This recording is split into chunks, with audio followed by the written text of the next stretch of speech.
Good afternoon, everyone. I'll call the meeting to order. It's 1 o'clock. Welcome, everyone, to the regular council meeting of Tuesday, June 25th, 2024. A couple of reminders for today's meeting. Members of the media may sit in the upper balcony at the reserved media table. All other guests, please take a seat in the first floor gallery.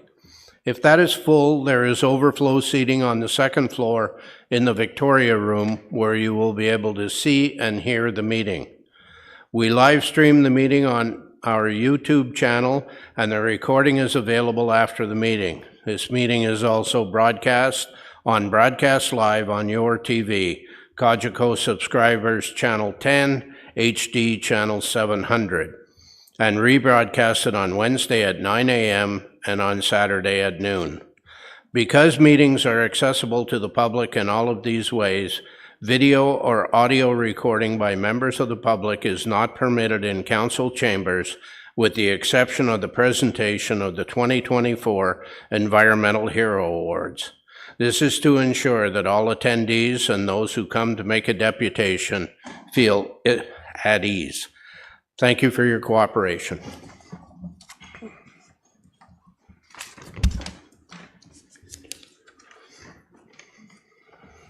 I ask you all to rise and join us in the singing of our national anthem.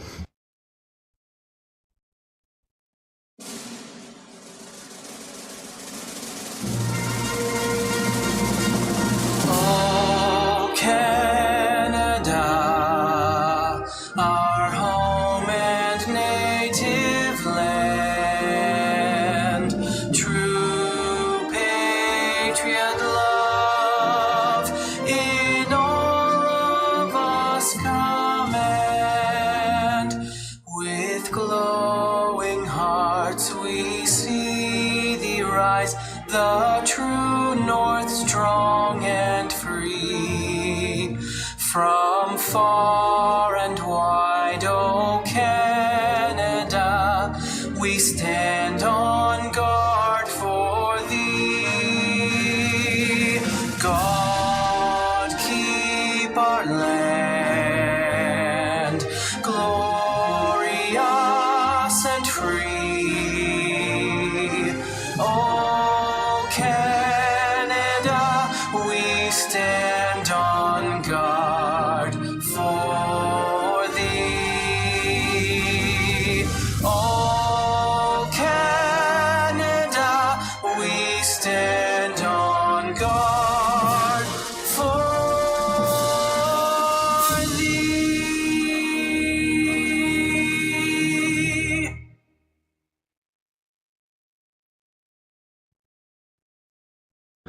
Thank you. Please join us in a moment of silent reflection.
Thank you.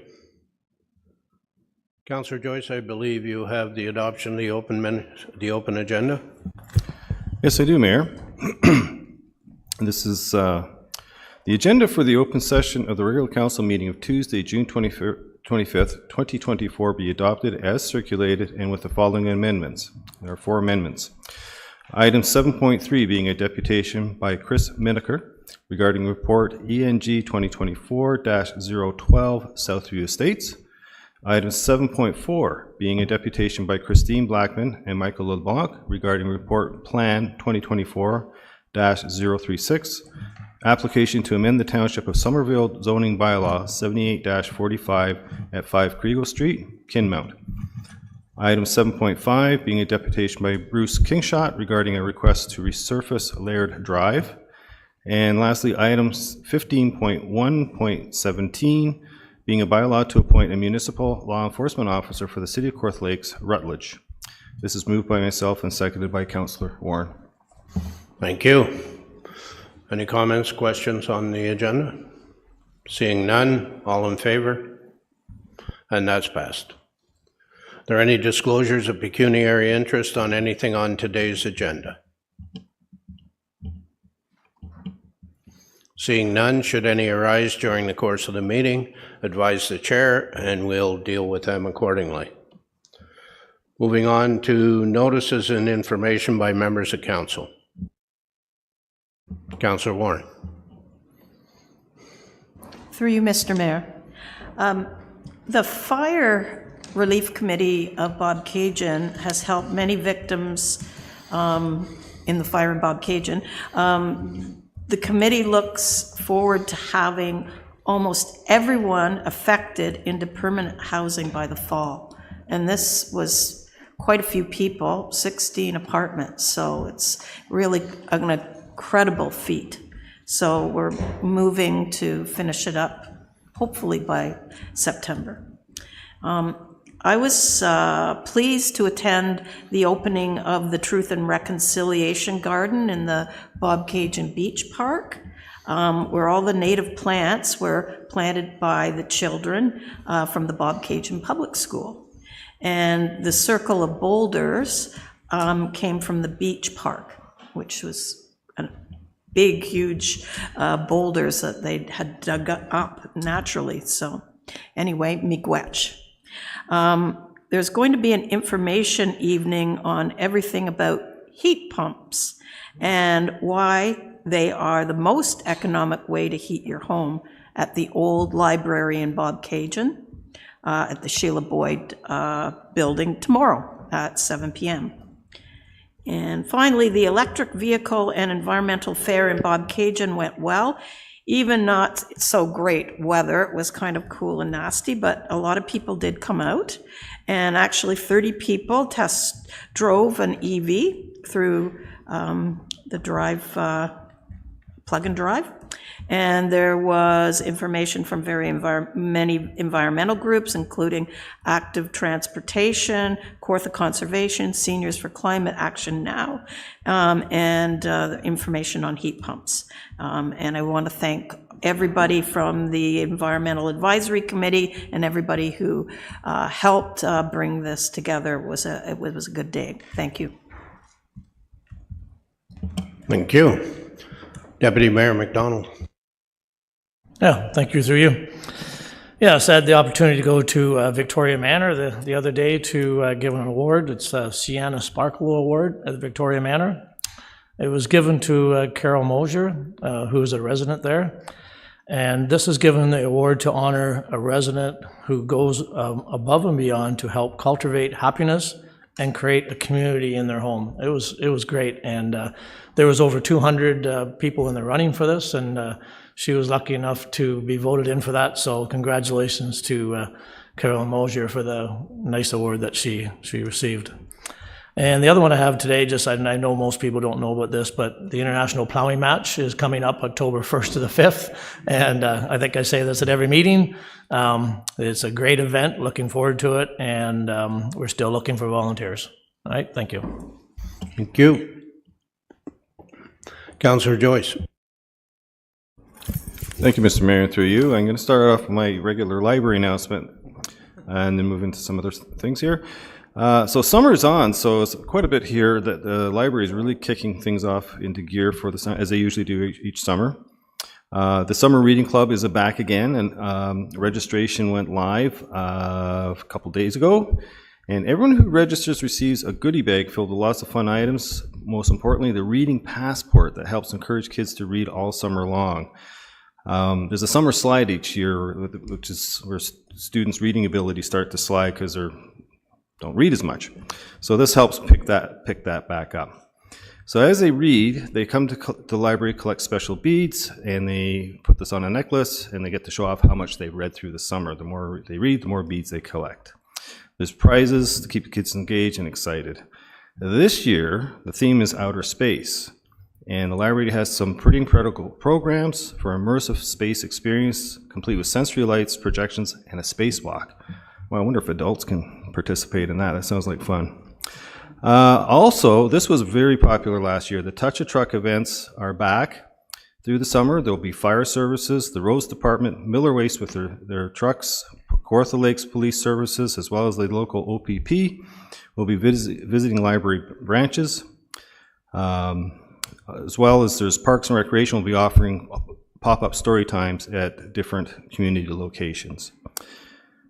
And I think, and for adults, we have a summer bingo challenge to read all summer long.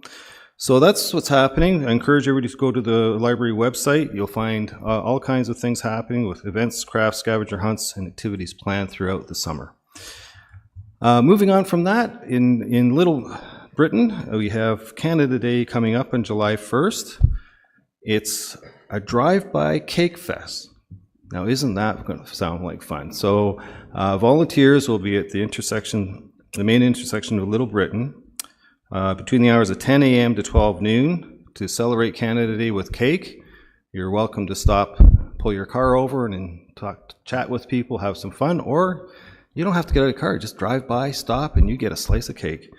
And there'll be some kids themes there too. Thank you. Thank you. Councillor Yo. Thank you, Mr. Mayor, and through you. First, I want to say we had our Summit Festival last weekend, and it was just a huge success once again. The volunteers put on a great festival. I handed out over 400 cotton candy, so it was lots of kids and families there, so great day. And I want to thank staff in the Parks and Rec and Jen Johnson. First, congratulations on her appointment, and secondly, thank you for teaming up with a local company and got our ball field fixed up for Batting for Kids, which is coming back this long weekend. We really missed that tournament. It's going to be great to have it back. Sticking in Kobe, the new docks down in Kobe. If you haven't seen them yet, please come by and have a look. They are a huge success. Kids are loving them. Boats are liking them. And then coming up in July 12th to 14th is the Norland Festival up in Norland at Ward Park. So good reasons to go to Ward Park. One is to come to the festival and enjoy all the free events. There is a charge for parking on Sunday. And also to have a look at the new outdoor rink. They got the roof on it, and it's just coming right along. It looks fantastic. So come on up to Norland and Kobe and have a look around. You'll love it. Thank you. Thank you. Councillor Smeaton. Thanks, Mr. Mayor. Through you, this Thursday is the summer kickoff at 5 o'clock. The downtown BIA is expecting a great party this Thursday night that starts at 5, so hopefully people will come out and have some fun in downtown Lindsay.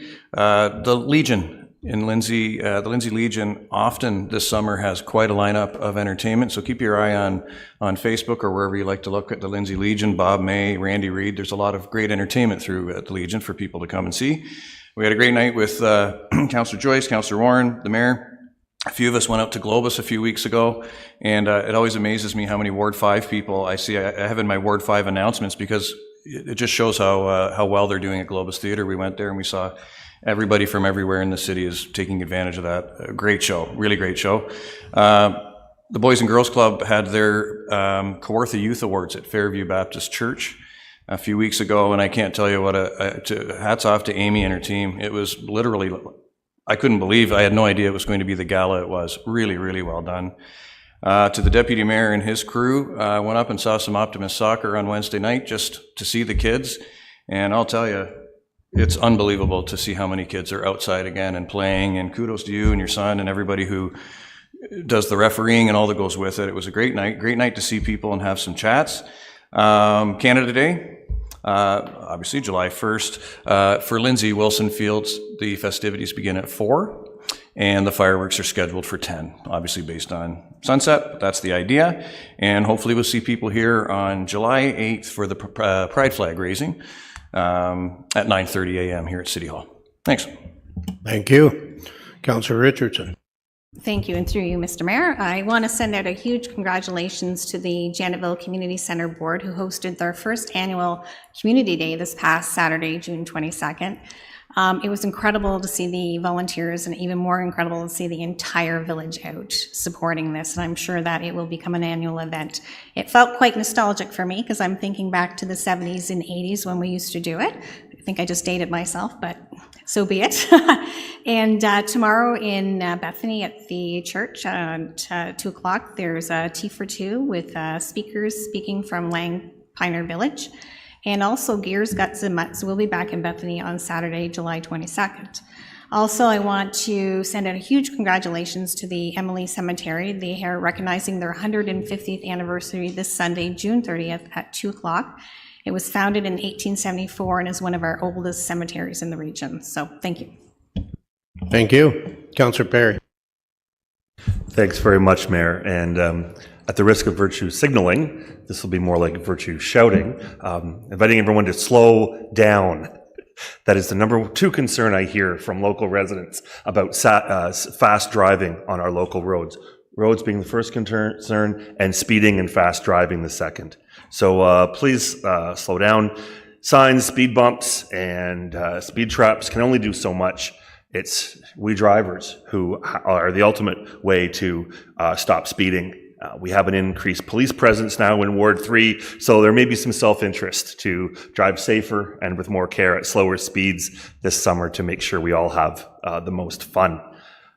Second, Mayor, last Saturday was Moonlight Madness in Fenelon Falls, and of course it lived up to its name. It was sheer madness all evening long. It was fun for the whole family and wonderful shopping opportunities and dining experience as well. So kudos to the Chamber of Commerce, to Shannon, Mary Lee and the team, and the volunteers who make this happen every summer season in Fenelon Falls.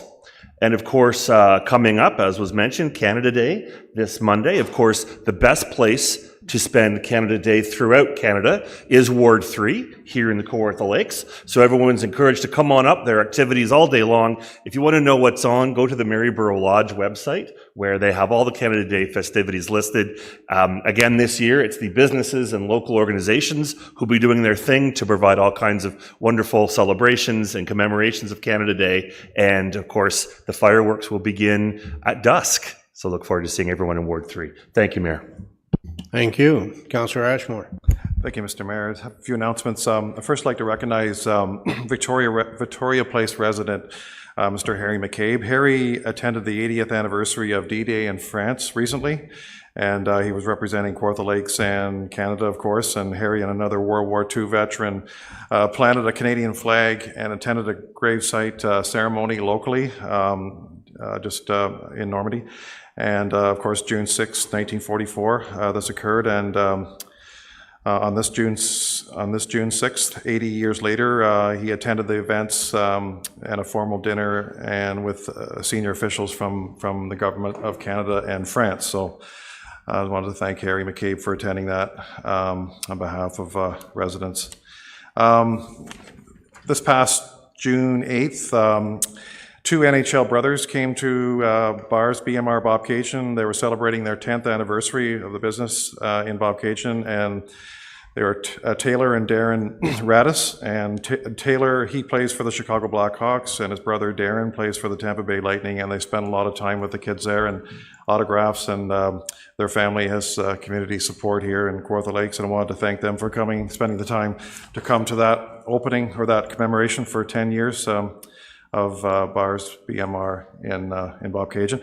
And finally, the Omimi Canada Day celebration will be held next Monday, July the 1st. Starts with breakfast at the Coronation Hall, and moves on to the Omimi Beach Park. Celebrations this year will be focused on youth activities, Ductonia 2024, live music and fireworks, and the Omimi Food Bank will also be set up there on 21 Sturgeon Road for donations. So that's it. Thanks. Thank you. Councillor Warren, you had something else? I would through you, I'd be definitely remiss not talking about Canada Day in Bobcaygeon, which starts in the morning with all sorts of activities for kids in the Tommy Anderson Park. And then it moves, it stays there for cake cutting and ice cream. And then there's a parade in the afternoon, and the mayor will be attending also. And then we have an incredible fireworks display at Beach Park. So it is the quintessential place to be on Canada Day. Thank you. I have a couple of things. On June 7th, we celebrated through a flag raising the amazing work of the Boys and Girls Club. For over 120 years, this organization has strived to improve the lives of millions of Canadian youths across the country. Their dedication to our young people has positively impacted their lives through programming and services catered to their developmental needs, both physically and socially. The Boys and Girls Club fosters a caring, creative space that helps kids be kids and flourish amongst their peers. We are fortunate to have a Boys and Girls Club in Kawartha Lakes and support the wonderful work they do. Their efforts make all the difference to these children.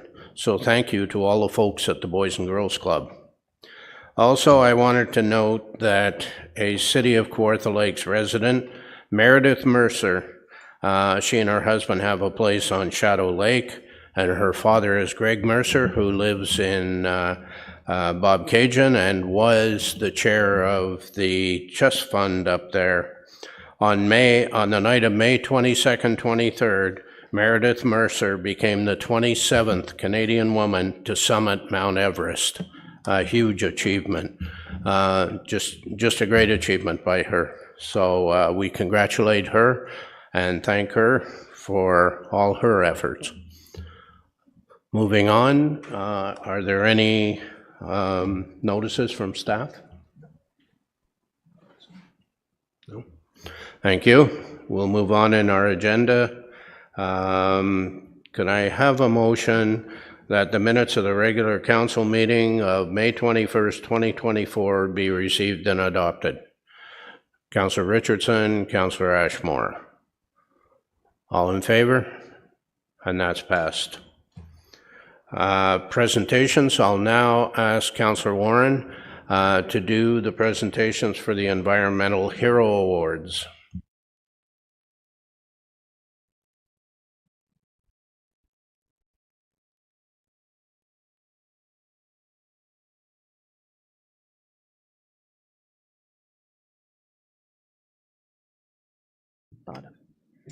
Well, this is amazing because in all the years we've had the environmental heroes, we've never had so many. So this is really, really a special day.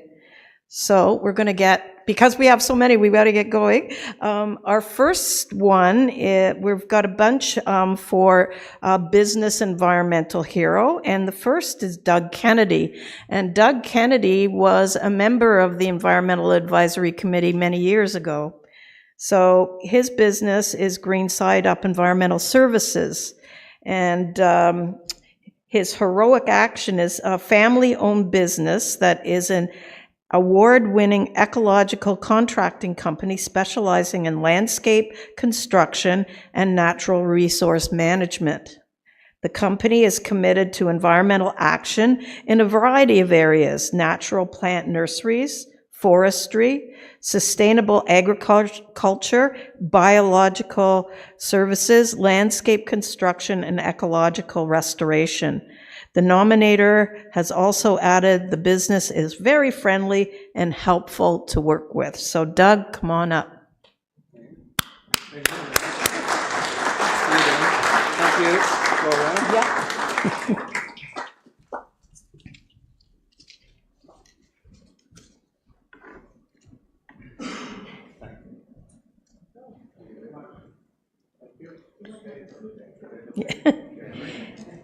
And the next business we have is the Marina at Happy Days.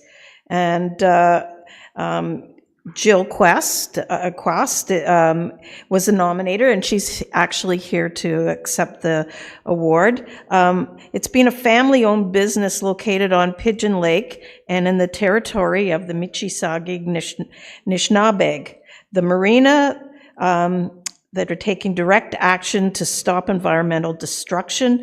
The marina at Happy Days is a member of Boating Ontario and has been a voluntary participant in the Clean Marine Co-Rating Program, which is an environmental program to follow best management practices to reduce and prevent water, air, and land pollution associated with recreational boating, and self-assesses every 3 years on a list of environmental requirements for a clean marine facility. Example, staff training, clean and well-organized, eco-friendly products, etc. The Happy Days Marina has partnered with Gaminj Nature Center, which is just very close to there, has a dedicated natural shoreline, and has been assessed by the Ministry of Natural Resources and academic institutions such as Fleming College and Trent University. The marina also has a pollinator garden to support essential pollinator species. Jill, come on up.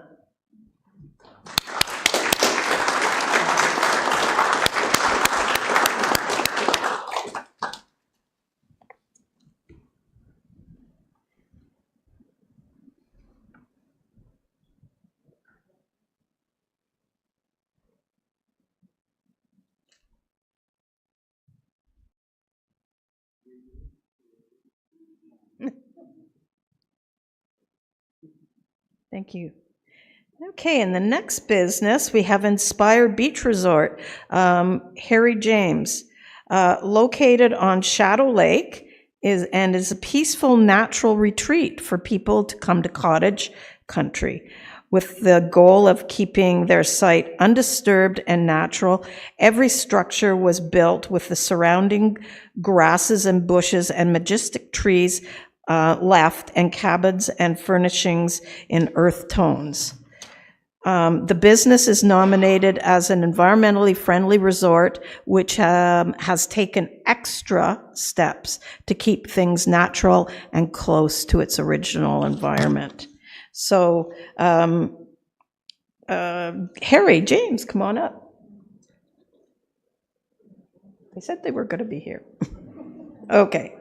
Not here, but well done.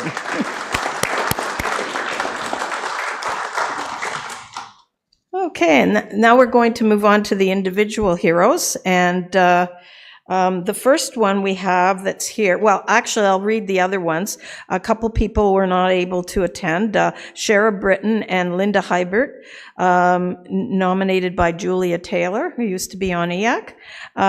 Sharon and Linda have helped divert recyclables from landfill at the Fenelon Falls Beach for the last 3 years.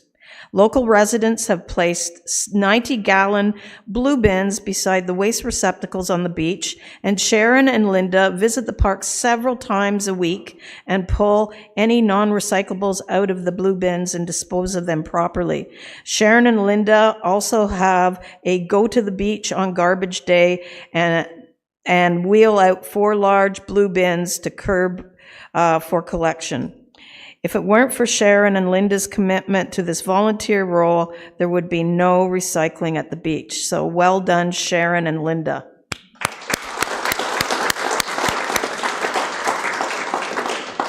And then we have Amanda Renee Sampson, and also nominated by Julia Taylor. And Amanda started and manages a local Buy Nothing Facebook group for Fenelon Falls and surrounding areas, and has over 1,000 members. The group allows locals to post clothing and household items that people no longer use to be given away for free. It also she also allows people to ask for items that they are looking for. The group contributes to keeping items out of the landfill while helping locals save money. So well done, Amanda. And we have Randy Beekler, and he is from my ward up in Kinmount. So Randy Beekler is a dedicated volunteer naturalist who contributes to the Altberg Wildlife Sanctuary Nature Reserve and has been invaluable for years with his general knowledge, observations, and first-hand experiences in nature. He is always willing to share his knowledge at meetings of the Kawartha Field Naturalists. For many years, Randy has been actively involved in monitoring amphibians, birds, and forest vegetation. At the Altberg Wildlife Sanctuary Nature Reserve at 4164 Monk Road, Randy continually walks the trails, checking for safety hazards, and carries a 60-pound gasoline-powered leaf blower backpack in the spring, and in the winter he uses his truck to keep the parking lot open for walkers. In dealing with another source of frustration, Randy has also devised his own set of tongs to remove plastic dog poop bags. In addition to many hours of volunteer work, Randy is returning his own forested property to a natural state. Well done, Randy. Come on up. Oh, there you go that way.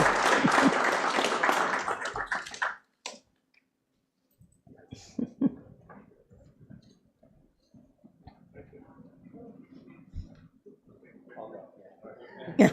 I'll go first, and then you guys can just follow. 3, 2, 1. Thank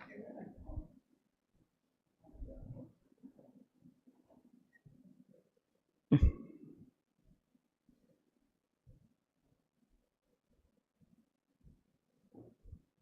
Well done. Okay, and the next one is John Kintair, and unfortunately John is unable to attend, but John is the executive director of the Kawartha Land Trust, and since 2019 has overseen the rapid growth and expansion in protecting more natural and working lands for future generations in the Kawarthas. Under John's leadership, the KLT has protected over 3,000 additional acres of land, an 87% increase, including its first purchased property in 2020, the Christie Bentham wetland, the 1,400-acre Hammer Family Nature Reserve, among other significant areas of protection. And I was out to that, and it's just amazing. John is one of the founders of a group of regional land trusts that work within the Williams Treaty First Nations territory and has championed a number of new organizations and organization initiatives, including Partners in Conservation, Community Access, and Nature Connections and Natural Climate Solutions. So well done, John.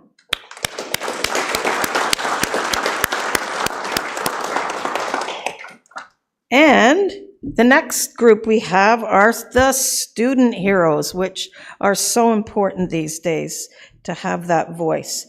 So the first group is from Frost Campus, Window Mitigation Project. So that was nominated by their professor, Tom Luloff, who's a professor at Fleming College. So a student-led consortium of students and faculty with a shared passion to save the lives of birds has completed 2 phases of a multi-year collaborative research project to investigate the efficacy of feather-friendly products, decal patterns on the deterrence of avian window collisions. Phase 1 involved baseline monitoring by students on window collisions at the Frost campus for winter residents and migrating birds. Phase 2 included monitoring product treated versus untreated windows for window collisions. 93 students participated this year with 443 hours to get decals installed and complete. Okay, the baseline monitoring and move the Frost campus one step closer to being certified as Canada's first bird-friendly college. Well done.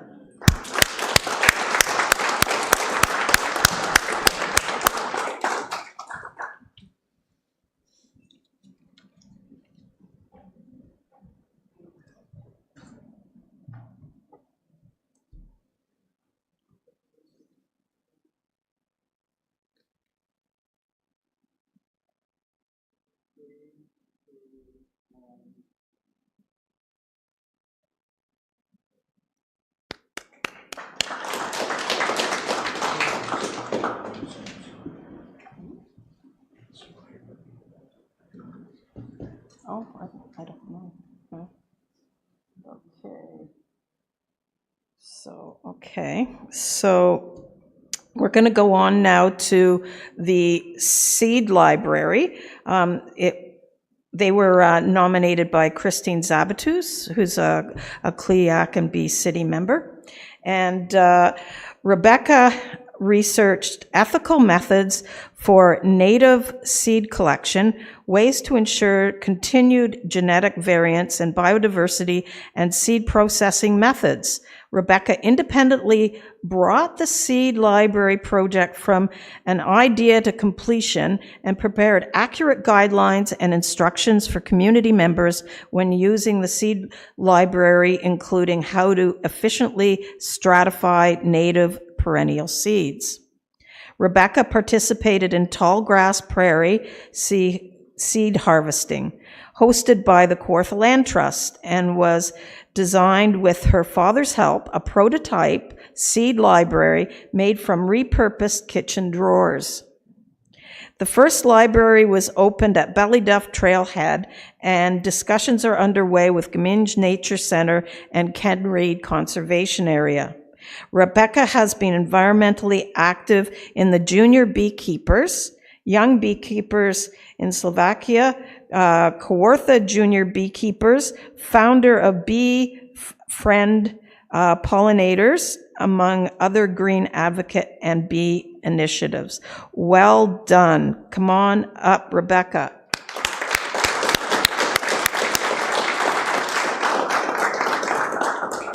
I'll do that after I do this.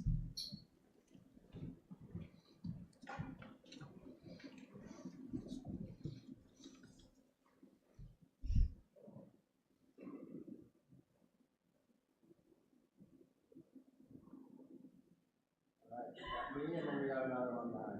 3, 2, 1.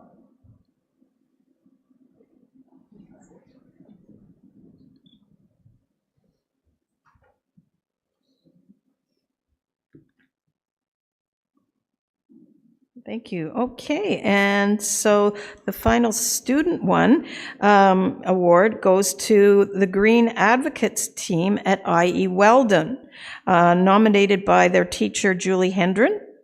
The Green Advocates team is made up of about 25 students in grade 9 to 12 and age 14 to 18 who are passionate to help the school community, local, national, and international communities in environmental issues. The team has accomplished a number of individual projects in 23-24 school year, including Change for Change fundraiser to raise money to plant trees at the school as part of the Canopy project. Guest speaking on the importance of bees in the community. Poster making event and promoted a climate change rally with Seniors for Climate Change in Victoria Park and other efforts with SCAN. Writing campaign regarding the American Investment in Willow project in Alaska, and organized a recycling program to empty recycling bins weekly and garbage clean up around the school done twice a year. Many other efforts, including fundraisers, education visits, and mobilizing of their peers. And these also have been at this council. Well done. Come on up. Hey, Julie.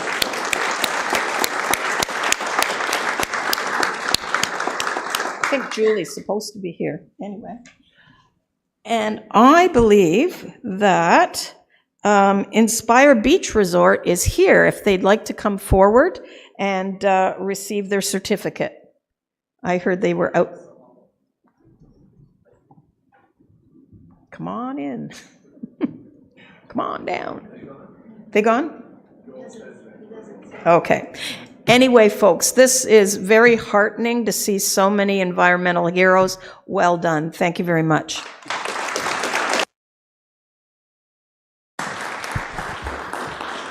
We're going to take a 5-minute break while we do some pictures on the stairs outside. Okay?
Okay, folks, we're ready to go.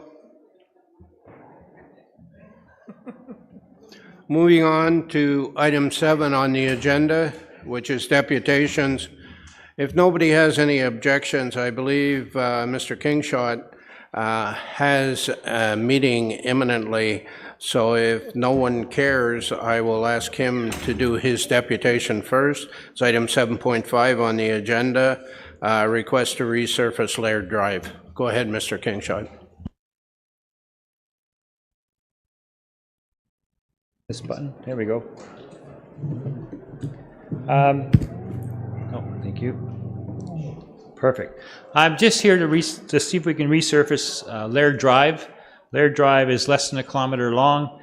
It's an old tar and chip road.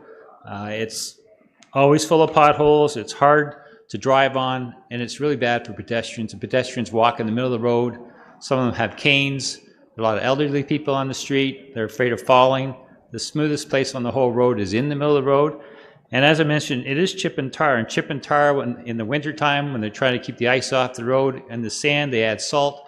The salt eats the tar and chip. And now we have holes. We also have, you know, the gravel's coming up through. It's in rough shape. I walked down the street 2 weeks ago after they patched the road. I counted 409 patches. Some of them are 15 feet long, still counted them as one. But it's in rough shape. The patches don't last long. You know, they last a month, month and a half, and it needs to be resurfaced. So that's why I'm here today to see. And it's really hard on your car as well, you know. So anyway. That it? That's all I have to say. Okay. Thank you. You know that there's a petition later on in the agenda that council will receive and refer to staff for them to look at and how it may be included.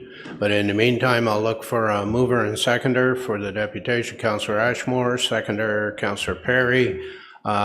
Questions, Councillor Ashmore. Thanks, Mr. Mayor. Just thank you to Bruce there for coming, and I know we've talked about this, and it's been quite a few years since this road has been worked on, and it is in a very precarious situation. But it's certainly due for a reconstruction, and when it comes to the point where we accept the petition, I'll speak to it then, and hopefully we'll get it on the radar sooner than later. So okay, thank you very much, and thank you for letting me get ahead. Thank you. Thank you. We have a mover and seconder. All in favor? And that's passed. Thank you. We'll move to item 7.1, which is reestablishing regional transit service in Kawartha Lakes. Mr. Randy Niels, you have 5 minutes, sir. Thank you, Mayor Elmsley, councillors, and city staff. We are here today advocating for regional transit. We request Kawartha Lakes Council, Metrolinx, and MPP Laurie Scott engage and address the lack of regional public transit to and from Kawartha Lakes and, of course, Lindsay. The deputation by Marilys McInnes on behalf of herself and several hundred retired teachers in Kawartha Lakes moved us. It motivated us to form a group which now has 140 members and is called Kawartha Lakes Advocating for Regional Transit. The Greenbelt is a land use planning tool which protects green space, farmland, forests, wetlands, and watersheds, and which encircles Greater Toronto. The McGuinty government put it in place to control GTA urban sprawl. The Greenbelt has caused Toronto and the GTA to grow vertically on less land, the intended purpose. 40-floor residential buildings are now very common. 7 super tall buildings are proposed or in construction, and Metrolinx is proceeding with the Bowmanville GO train extension and already has development of 3,900 units in a 9-building high-rise cluster next to the future Bowmanville GO station. This is not the Bowmanville I remember. The intense pressure on land within the Greenbelt has driven housing vertically and driven the cost of housing sky high. The GTA is bursting at the seams of the Greenbelt, and the Greenbelt and Protected Countryside designation in Durham is putting rapid and intense pressure on communities that have serviced land beyond the Greenbelt. MZOs have lowered the restrictions and requirements on developers, and today we see Millbrook, Cobourg, Port Hope, Peterborough, and of course Lindsay, with development at a scale we've never experienced before. This is Greenbelt leapfrog. The Kingsman Sugarwood development in Lindsay is quick proof that we are impacted by Greenbelt leapfrog. Contractors' trucks, building materials, garbage dumpsters, rental equipment, all bearing 905 and 416 telephone numbers. Toronto developers, their supply chain and ecosystem of contractors have leapfrogged over the Greenbelt to Lindsay. The province is aware of Greenbelt leapfrog. In 2020, the province introduced the Greater Golden Horseshoe nomenclature, expanding from Greater Toronto and Hamilton area. This reflects the outer ring beyond the Greenbelt. Metrolinx is under mandate from MTO and has an expanded geography and is in the process of updating its 2041 Regional Transportation Plan to increase the geographic scope of GO Transit. What has City of Kawartha Lakes done to interlock with Metrolinx planning and to ensure that our regional transit needs are incorporated in the updated 2041 Metrolinx RTP? Ultimately, this is the policy document that will drive funding, so it's important that our needs be in the policy. Our neighbors in Selwyn Township were aligned and ready in partnership with Curve Lake First Nation, Community Care Peterborough, and the City of Peterborough. They received a $1.48 million grant under the Ontario Community Transportation Grant Fund and have established 2 bus routes operated by Peterborough Transit connecting Bridge North, Ennismore, Lakefield, and Curve Lake with Peterborough Transit and the GO Transit bus at Trent University. Trent University Student Association is a key customer, flowing $75,000 annually to Selwyn for student transit pass use on these community extensions. Northumberland County was also on point. In 2022, Northumberland County, in partnership with Metrolinx, launched the Commuter Connect shuttle van service, which starts each morning at 6:30 a.m. and cycles 4 times daily between Cobourg, Port Hope, and the Oshawa GO station. Note that Cobourg and Port Hope also have Via Rail train service, as Cobourg and Port Hope are on the mainline track Toronto to Montreal. As I wrap up, here is our call to action. We need the province and Kawartha Lakes doing more to reestablish regional transit. We didn't create the Greenbelt, and we certainly have no control over Greenbelt leapfrog. We need the province, MTO, and Metrolinx to help us meet the demands from this growth. Regional transit opens up job opportunities, helps social service recipients without a car, provides access to specialty medical treatment, and enables access to higher education and to Toronto Pearson Airport. Lindsay Transit is in fact more valuable with regional connectivity. We need the Northumberland Commuter Connect shuttle service between Lindsay and the Oshawa GO station. The Hop-In app, which it's based on, reserves seats, matches demand with availability, and this enables smaller, efficient transit vehicles to open up a new transit route and provides ridership data to inform and fine-tune the service. We need a Get you to wrap up, please. Yes, sir. We need a Lindsay-Peterborough intermunicipal transit route connecting Lindsay Transit Network with the Peterborough Transit Network. We want Kawartha Lakes to actively collaborate with the City of Peterborough, Trent University, Fleming College, the hospitals, social services, KLH Housing, Community Care, and of course Metrolink in the province to develop a Highway 7 regional bus route with a stop in Omemee, of course. And with the reduction of programs at Frost Campus of Fleming, this has reduced higher education opportunities in the Kawartha Lakes. A bus to Peterborough would obviously counteract that and open up opportunities in different programs. And finally, we want Metrolinx to commit that upon completion of the Bowmanville GO train extension, Metrolinx should launch regular GO transit bus service connecting Lindsay via Highway 35 and 115 to the Bowmanville GO train. Thank you. Thank you. I'll get a motion to receive the deputation. Councillor Perry, Councillor Smeaton. I see your hand, Councillor Smeaton. I will just tell you that we have been talking to the province, well, for 3 years now. They are saying the right things, but I'm not prepared to make any announcements until I have something hard and fast. But we are moving in that direction. So stay tuned, but Councillor Smeaton. Thanks, Mr. Mayor. I just want to thank Mr. Niels. The deputation you referred to from Ms. McGuinness was extracted, so that'll be opportunity for a few other points of clarification a little bit later. I just wondered, your new group of 140 members, has there been any steps taken yet to address the MPP or the MPP's office with this new group? Thank you for the question. We have, in fact, wrote a letter to MPP Scott. We've included the text of our deputation and presented it to the constituency office, of course, just yesterday. We are awaiting a reply, but we, of course, think that MPP Scott will be interested in this. And we've taken the same step with the Metrolinx board, writing a letter to the Metrolinx board, which will be meeting later this week, the 27th, and our deputation text is again filed with them. So we've taken steps to communicate and make our wishes known. Thank you. Thank you. Councillor Ashmore. Thank you, Mr. Mayor. Through you to Mr. Niels. Thanks for coming today and all the work that you're doing there.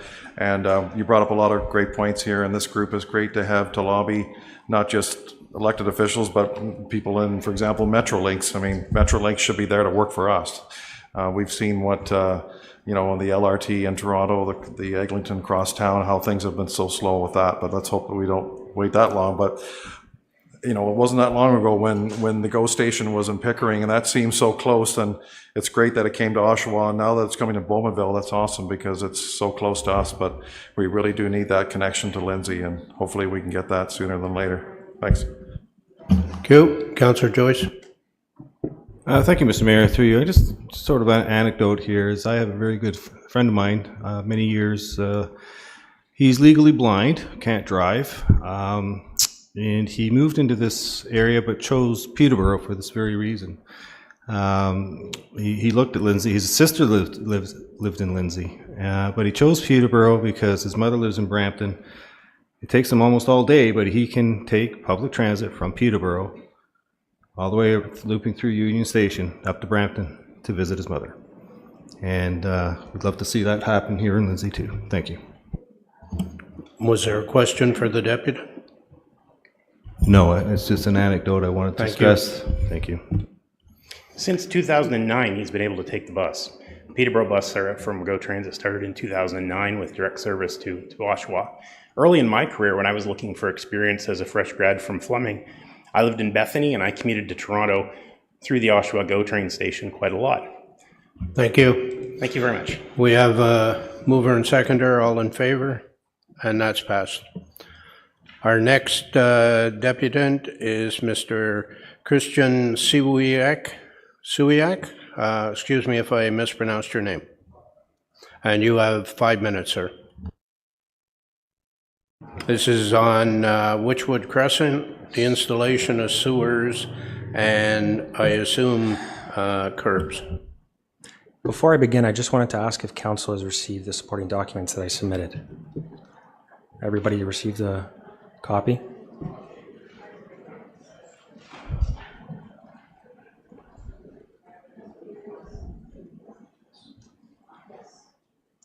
It will be distributed to the councillors after the meeting. So. Okay, perfect. Start. I'm just going to stick to script here. But good afternoon, everyone. My name is Christian Shivitz, and I'd like to express my gratitude for being approved for today's deputation and granting me the opportunity to speak before you. Although 5 minutes will not suffice to convey the full extent of my passion on today's topics, I'll do my utmost to address each one promptly.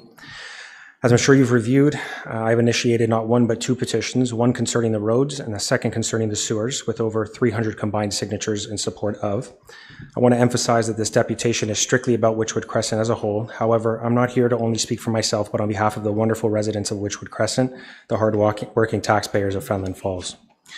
First, the road deterioration of Witchwood Crescent has been deeply concerning, and as the newest resident, having moved onto the street in August 2022, I can personally attest to this rapid road decline.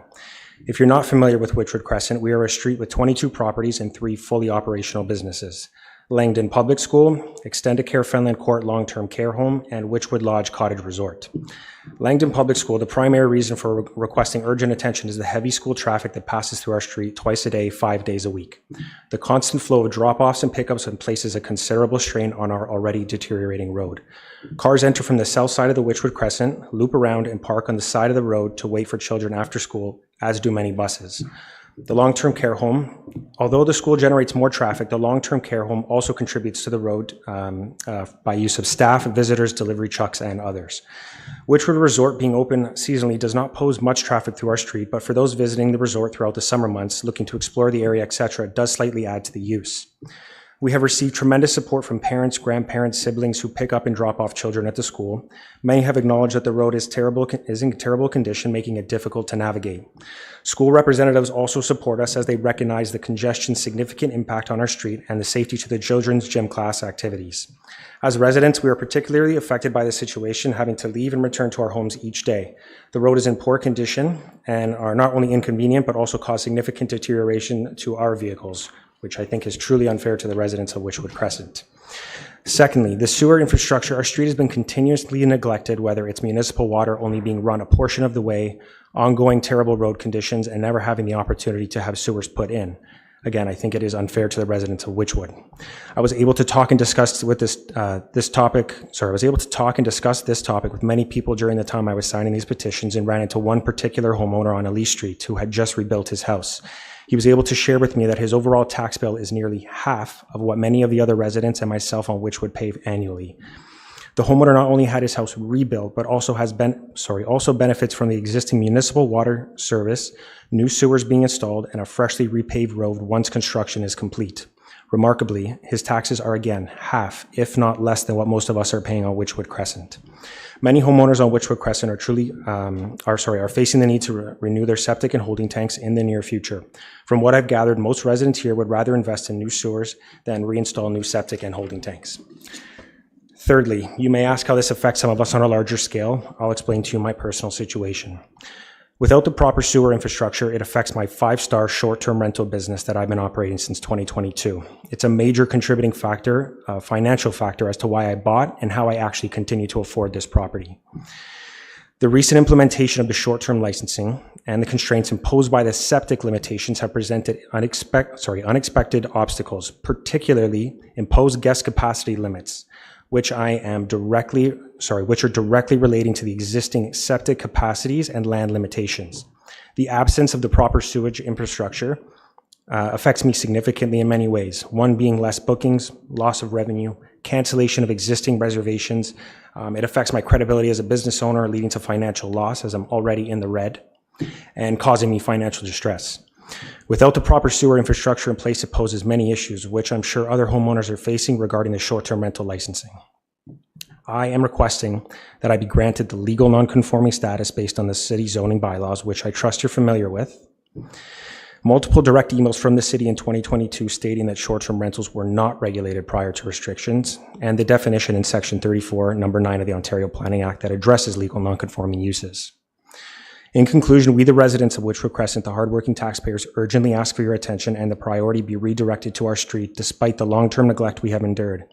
We urge your consideration for the immediate repaving of Witchwood Crescent and the installation of a sewer system, taking advantage of the machinery and resources currently active just one street over. This opportunity not only optimizes efficiency, but also demonstrates fiscal responsibility by maximizing taxpayer dollars. Our street deserves the same dedication and investment as any other, and we no longer accept being overlooked. Again, I've submitted extensive documentation, supporting documentation, and I ask that all of it be reviewed before a decision is made. Thank you for your time. Thank you. Can I get a mover and seconder for the deputation? Councillor Perry, Councillor Warren. Councillor Perry, you got a question? Just very briefly, I want to thank Christian for his presentation today. Absolutely. We chatted, several months ago. Yes. About possible avenues, and I was just out on Witchwood this morning, actually. Okay. And points are very well taken. Perfect. So I'll have more to say on that in item 13 of the agenda on petitions. Thank you. Wonderful. Thank you. And thank you for the very detailed submissions. Absolutely. Very Thank impressive. You. Appreciate it. Any other questions, comments? Seeing none. All in favor? Thank you. Thank you for coming today. Thank you. Our next deputation is Southview Estates Drainage. Mr. Chris Miniker. You have 5 minutes, sir. Thank you, Mayor. And thank you and Thank you for allowing me this time to speak to you in front of you. Most importantly, I want to thank Mike Perry for being our voice for us. He's been very, very helpful getting our road repaved, the entrance road of Anderson coming in. On behalf of everyone from SACA, Southview Estates Community Association, thank you again. With regards to this, we have an excessive draining issue that I would like the engineers of the Works Department to reassess. There were 2, maybe 3 proposals which would be rather expensive. We have an alternative idea of looking at the proposal of the northwest corner of lot number 45, which is the intersection of Southview and Fenland, by excavating to that point a culvert through underneath Fenland, leading to an existing deeper drainage ditch. Would alleviate a lot of the overflow surface run that we are getting down through the center of the community. This has, especially this year, being a very wet season, causing a lot of problems for ditch grass cutting, stuff like that. As a matter of fact, last night, the neighbor asked me to come and give him a hand pulling his lawnmower out of the ditch for the second time he's been stuck this year. I know that this seems to be an exceptional year for water, but we can't guarantee that this will not happen again at any point in the future. So again, we would ask council to readdress the drainage and consider this proposal for this point. Mike Perry is very aware of the site, and again, I thank everyone for this time. Thank you. Are there any questions for the deputy?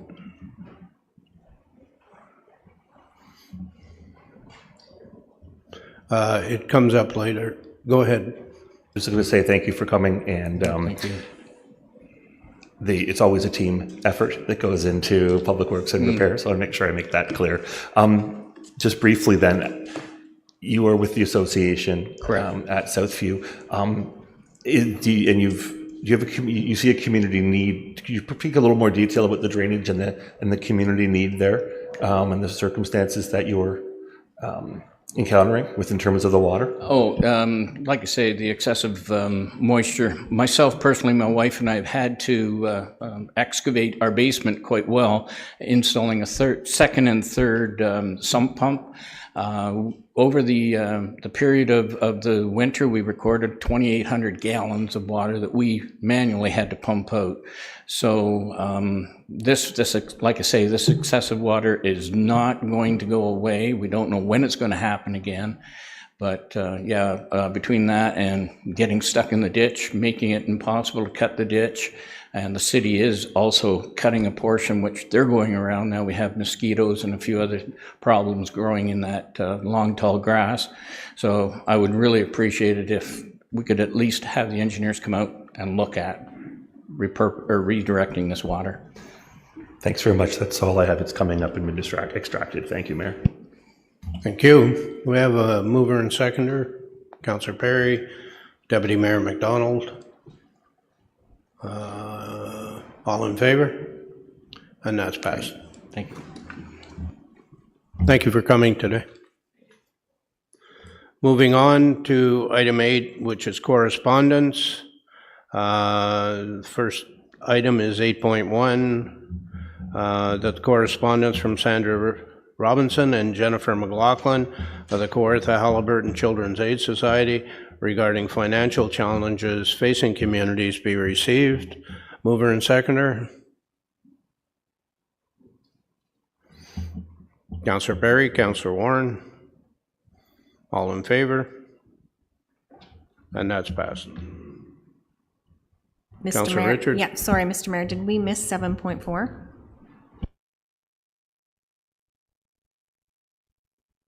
Sorry, 7.4 was withdrawn. Okay? I should have said that.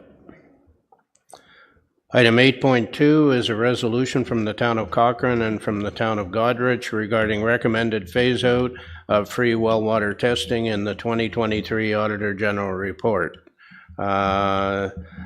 We have a motion that the correspondence from the town of Cochrane regarding recommended phase-out of water-free well water testing in the 2023 Auditor General's report be received, and that the City of Kawartha Lakes supports the resolution from the town of Cochrane and from the town of Goderich requesting that the province not proceed with the recommended phase-out of free private well testing in Ontario, and that this resolution be circulated to the Minister of Environment, Conservation and Parks, the Minister of Health and Long-Term Care, and the local health unit.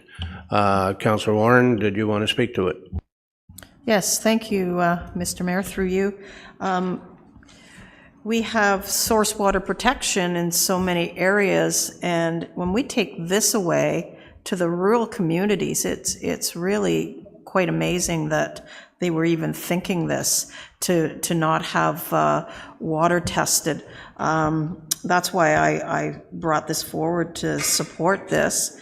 I will also be sending this to Kawartha Conservation for a motion, and also to Conservation Ontario. I'm the vice chair on that, and try to stop this. I think source water protection, this is kind of like source water protection because it's your water in a rural area, and if you have to pay for every time you get it tested, it's not necessarily going to help things, I don't think. So I hope you'll support this. Thank you. Thank you. Councillor Richardson.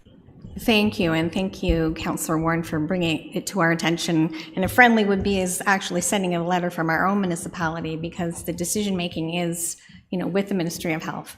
And once you put that price tag on, you create barriers. And to me, we're going backwards instead of providing more resources for our residents. Being the second largest municipality, huge rural market, I think that this is something that we need to do. I know as a rural well owner myself, it gives me peace of mind. So I would suggest that we do something like that as a friendly, and make sure that Deputy Minister Jones is also CC'd on it, because they're the ones advocating right now for that free access to private well testing. So those are my thoughts as well. So are you seconding that? Thank you. Councillor Smeaton. Just quickly, I wondered if, as the chair, have you put this on the agenda for Thursday's conservation meeting? I will. I think under new business. Thank you. Any other comments, questions? Seeing none, all in favor? And that's passed.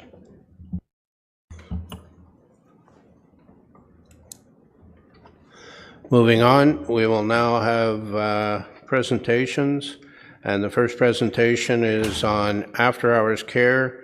Ms. Robin McNabb, Mr. Andrew Vale, Dr. Jacqueline Choi, and Dr. Baldeep Paul. And the deputy clerk has just gone to get them. They're in the purchasing boardroom, and they'll be here shortly.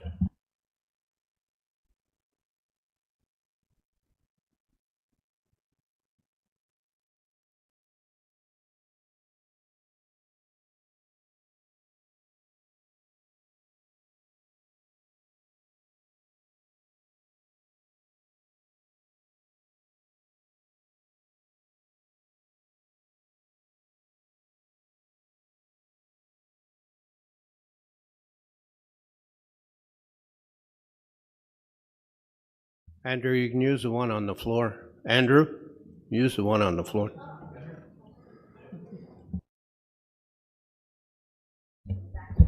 Sorry, I'm new to this.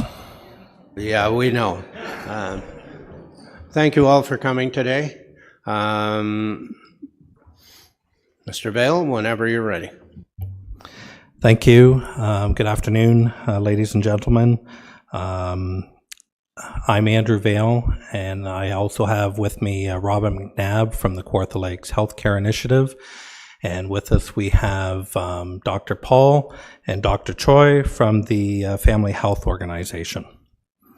So I'm just going to start off with a bit of an overview of where we are and the direction that we'd like to go in. So primary care in the city of Kawartha Lakes is in crisis. In the last 3 years, the financial pressures and changes in the primary care landscape have led to the early exit of 2 family health organization physicians. This, combined with the retirement of 6 established physicians without replacement, translates to over 10,000 orphan patients. The family health organization physicians are unique. They operate in a community where they are a small business. They plant deep roots, and ripping those up is a painful process. So why are there issues with recruitment and retention? Discussions with new graduates and exiting physicians are usually centered towards the mismatch between compensation and workload. The price overhead, the rising costs of rent, phone, staff, medical supplies with inflation have not been matched by provincial physician compensation. In contrast, other primary care groups have allocated funding from the provincial government for overhead costs that are separate from primary care providers' compensation. This means the business remains operational whether there is a primary care provider filling that position or not. Losing a family health organization physician does not leave orphan patients, but it also does not only leave orphan patients, but it also leaves an operational hole that makes future recruitment even harder as cost sharing for joint expenses proportionally increases. As the family health organization physicians' practices span from Bobcaygeon to Fenland to Lindsay, their individual costs and business arrangements are varied and complex. However, the after-hours clinic is a cost that they all share. In the city of Kawartha Lakes, there is an after-hours clinic staffed and funded by the family health organization physicians, accessible to all comers, a service that is in addition to their contractual ministry requirement for an after-hours care.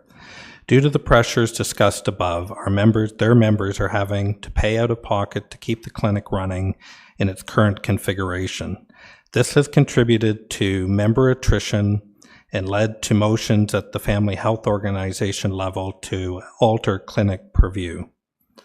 With no intervention, the clinic will likely close and the physicians will reduce after-hours services to the minimum required, 18 hours of after-hours care for family health organization rostered patients only. They actually understand the community's needs for care and the impact of the proposed changes.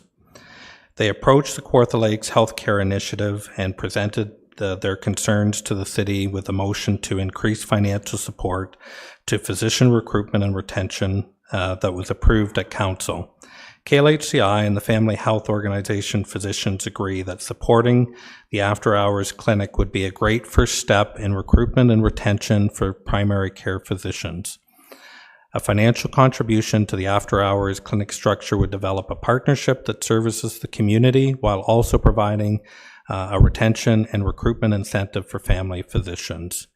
So some of the goals would be to decrease the financial load of the family health organization physicians, to decrease financial pressures and demonstrate the city's commitment to their retention.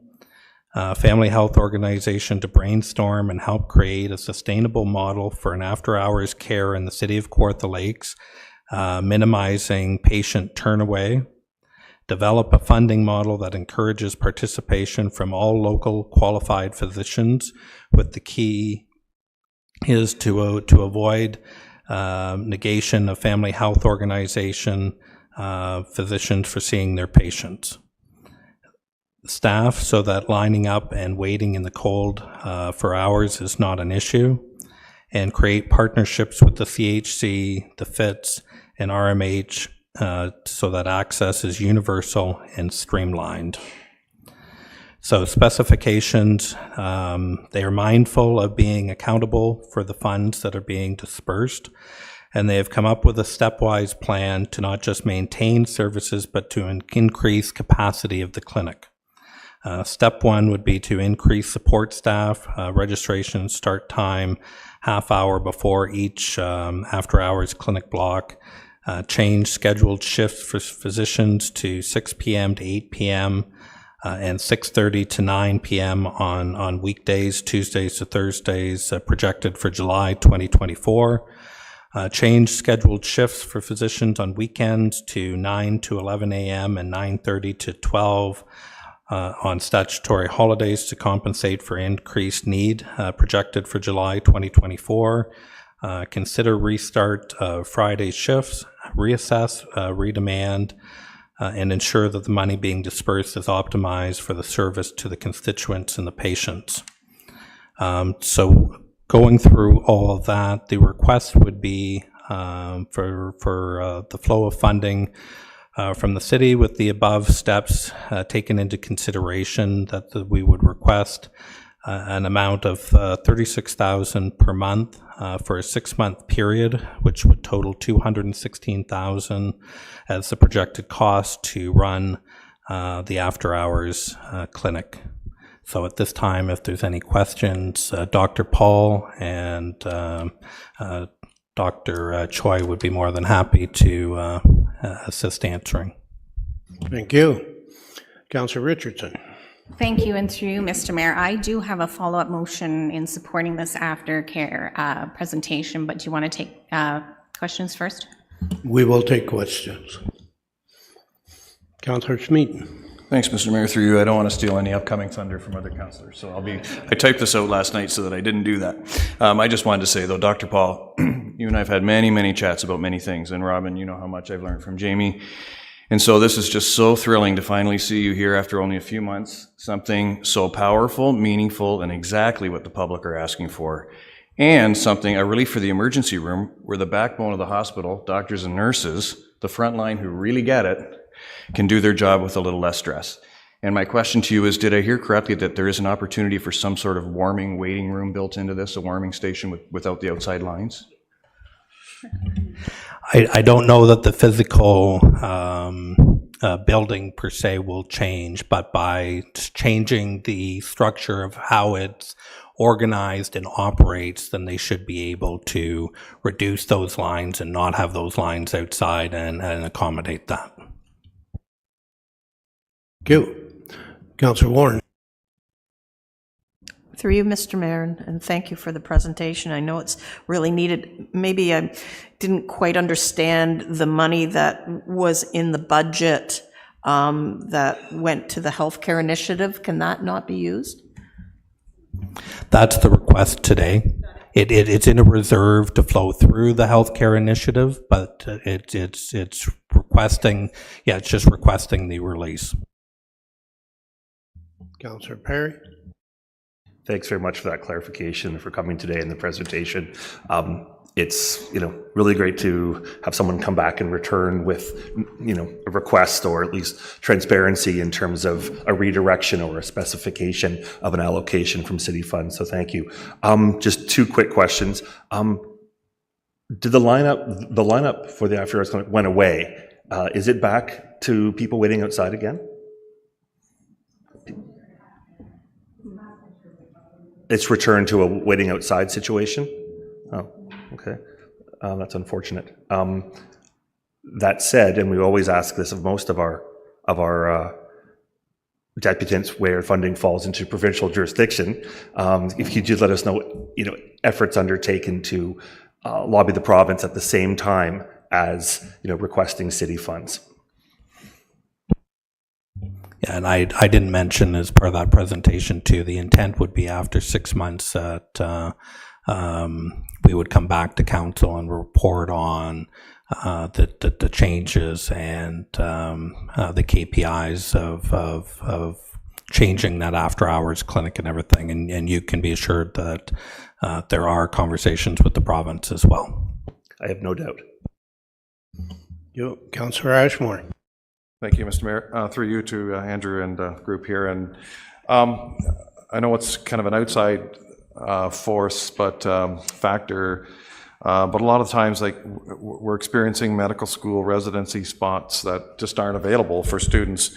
I know it's maybe not our sort of position to lobby the government, but do we lobby the federal government for those positions and try and reduce the red tape that doctors have to endure in their practices. And now they have capital gains tax. They're self-practitioners, they're sole proprietors, and now they're being whacked with another tax. And it's making it really difficult to run a practice. Hence why they go to the hospital and work there. And that's where we've lost a lot of them. And you mentioned 10,000 orphan patients. It's an incredible amount of people that have lost their family doctor or nurse practitioner. So I'm just wondering, do we lobby the federal government or provincial government? Maybe it's a knocking our head against the wall, but are we trying our best to, the money is there. We see that the federal government's put in like $40 billion extra, but people wonder where this money goes. I know we do our best here with what resources that we have, but there's such a bureaucracy in the healthcare system that it's so frustrating that people aren't getting the frontline healthcare that they need. And I don't know how we sort this all out. Okay, so you've got a couple things there. So for starters, KLHCI works very hard to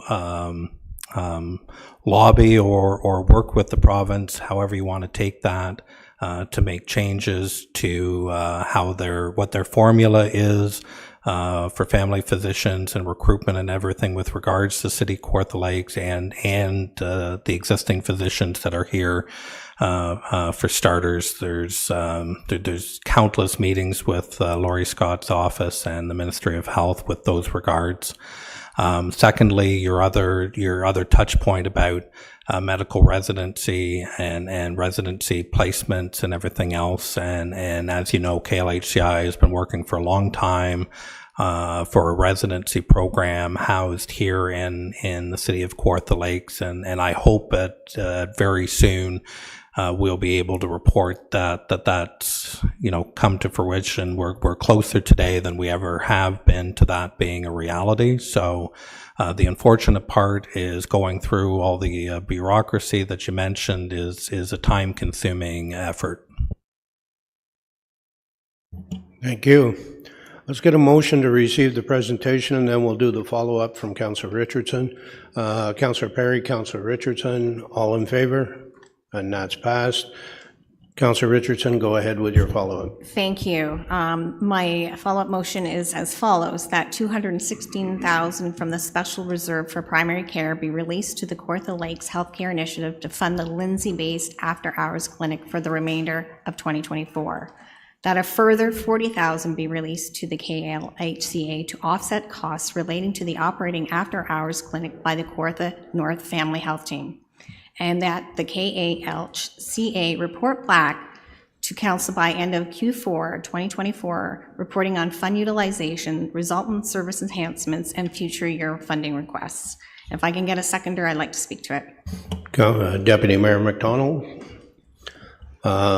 would you like to speak further to it? Yeah, just quickly, if you don't mind. I think it's really important today to recognize that the local doctors have reached out to our Kawartha Lakes Healthcare.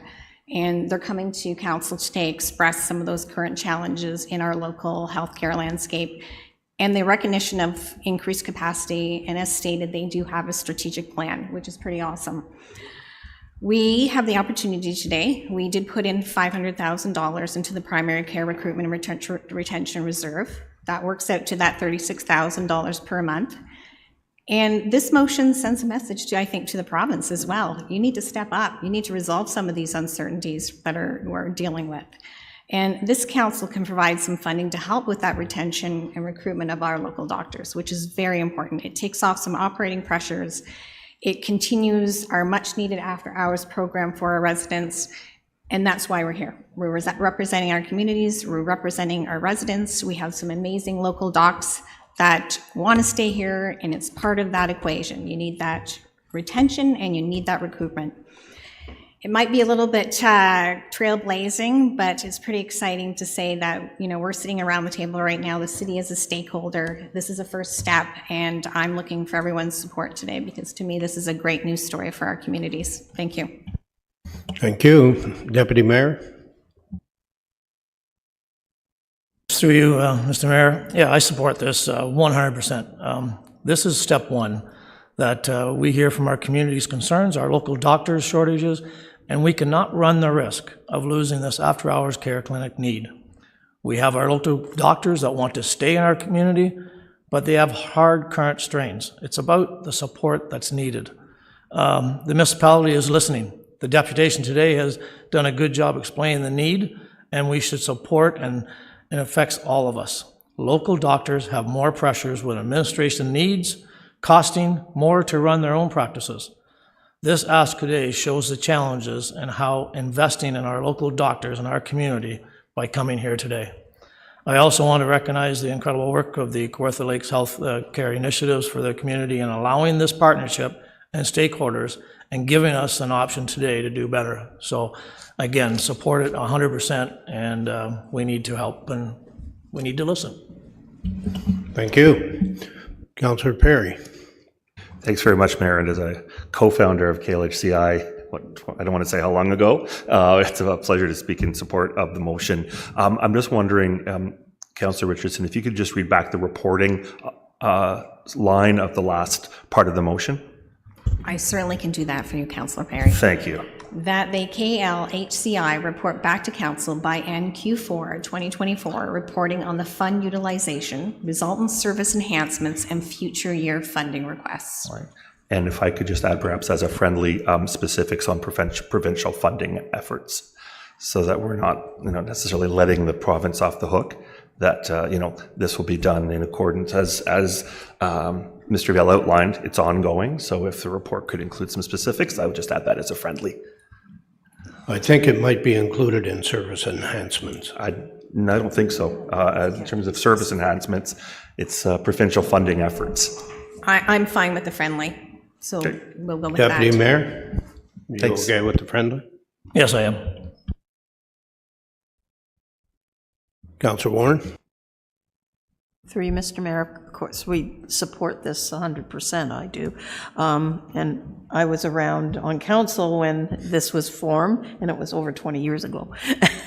Anyway, I agree that the province needs to step up in a stronger way. Healthcare is being diminished everywhere, and this is a stopgap. But it's a needed stopgap. So thanks for coming today. Thank you. And I'll just weigh in briefly. I think this is a very good thing to do. We go out and we hear about the growth that's coming in our community, and one of the first questions out of everybody's mouth is, what about healthcare? What's going to happen with healthcare? And I think I wanted to make sure that not only did we look after this clinic in Lindsay, but that also, if we were going to do it, we were going to do it citywide. And we consulted with the Kawartha North Health Team, and we are helping them as well with their walk-in clinics and after-hours clinics. So this is a good news story, folks. And I think our residents will be happy for it. And we're going to keep an eye on the money. We're going to get a report back, and we're going to look at how we solve this in the long term. So I hope you can all support it. We have a mover and seconder. I'll call the motion. All in favor? And that's unanimous. Thank you. Thank you for coming today, everyone.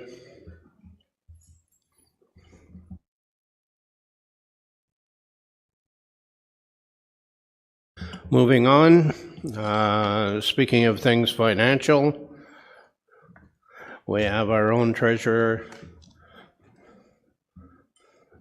the very clever Carolyn Danes, to lead us through the audited financial statements. Whenever you're ready. All right.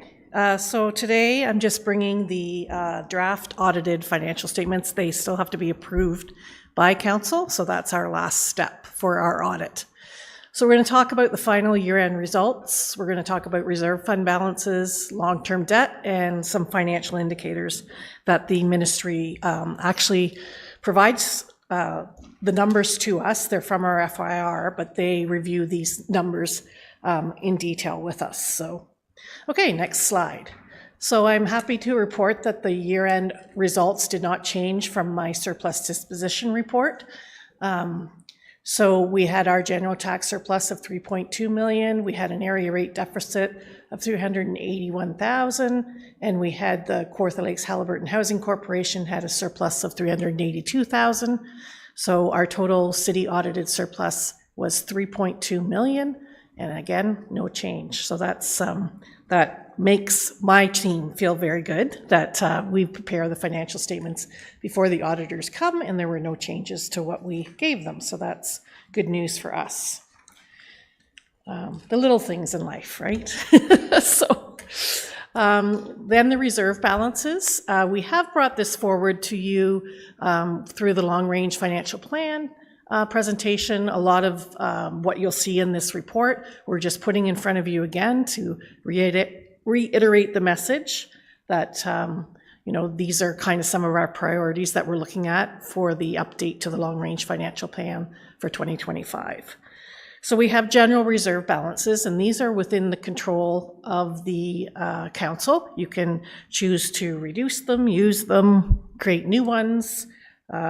So we have categories. So we have rate reserves, which are more to reduce expenses in various departments. And some examples of a rate reserve would be our property development reserve, where all our sale of land goes. Library receives their operating reserves every year.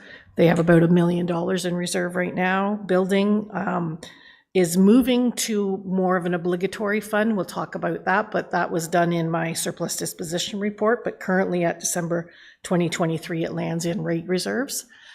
So that's for the building permit area. And they have been churning away and creating surpluses in their area. That goes to a reserve, and then they can use it for additional staff and additional expenses as growth continues throughout the community. General contingency reserves are more for those things that we can't predict are going to happen. So we put money away. We have some money put away for insurance. If there's things that come in that aren't covered by our insurance, we have some money set aside. In 2023, this is sitting, winter control reserve is sitting in that general contingency balance, but we have moved it again to tax rate stabilization. Workman's comp, we have some money sitting in there, 900,000 in case some of the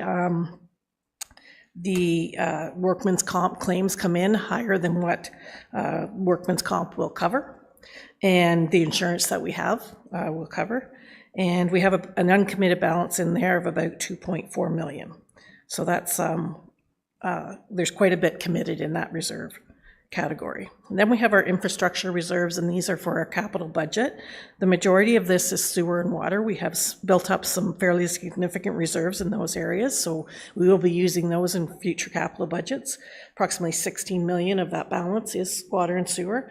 And then there's our asset management reserve, and our capital contingency reserve has about, I believe it's about 1.5 million uncommitted in that balance. And then we have our other reserves. It doesn't really fit anywhere else, but they are KLH. All their reserves reside here for about 2.6 million, and our Power Links reserve for the Fenelon Hydro as well as the Norland Dam Reserve are in here for approximately 1.1 million. So we have 48.2 million in reserves that council has control over. Next slide, please. Nope, should be long obligatory reserve fund balances. Yes. Okay, so these are our legislative reserve funds, we call them, or obligatory funds. So that we have our legacy chest funds of 22.7 million. There, Lindsay is the primary one. In that one of 19.7 million of that legacy chest is Lindsay. Bobcaygeon 2.9 million, and those two pay out their interest. They don't pay out the principal. And then Fenelon Falls has a small balance left of about 66,000 that has been used for community grants since they paid out for the arena in Fenelon Falls. That was their big chunk that they used their legacy money for. And we have little bits for Woodville and Kirkfield, but those should be transferred out to the various areas that they committed to. Then we have the development charge reserve, and not to get into a great amount of detail about the development charge reserve, but we do use a lot of our development charges prior to them being earned for capital projects. So we debenture in order to bring that development charge balance up to the positive. So it is 1.5. So we were able to use various capital projects in 2023 that weren't complete yet, but used development charges.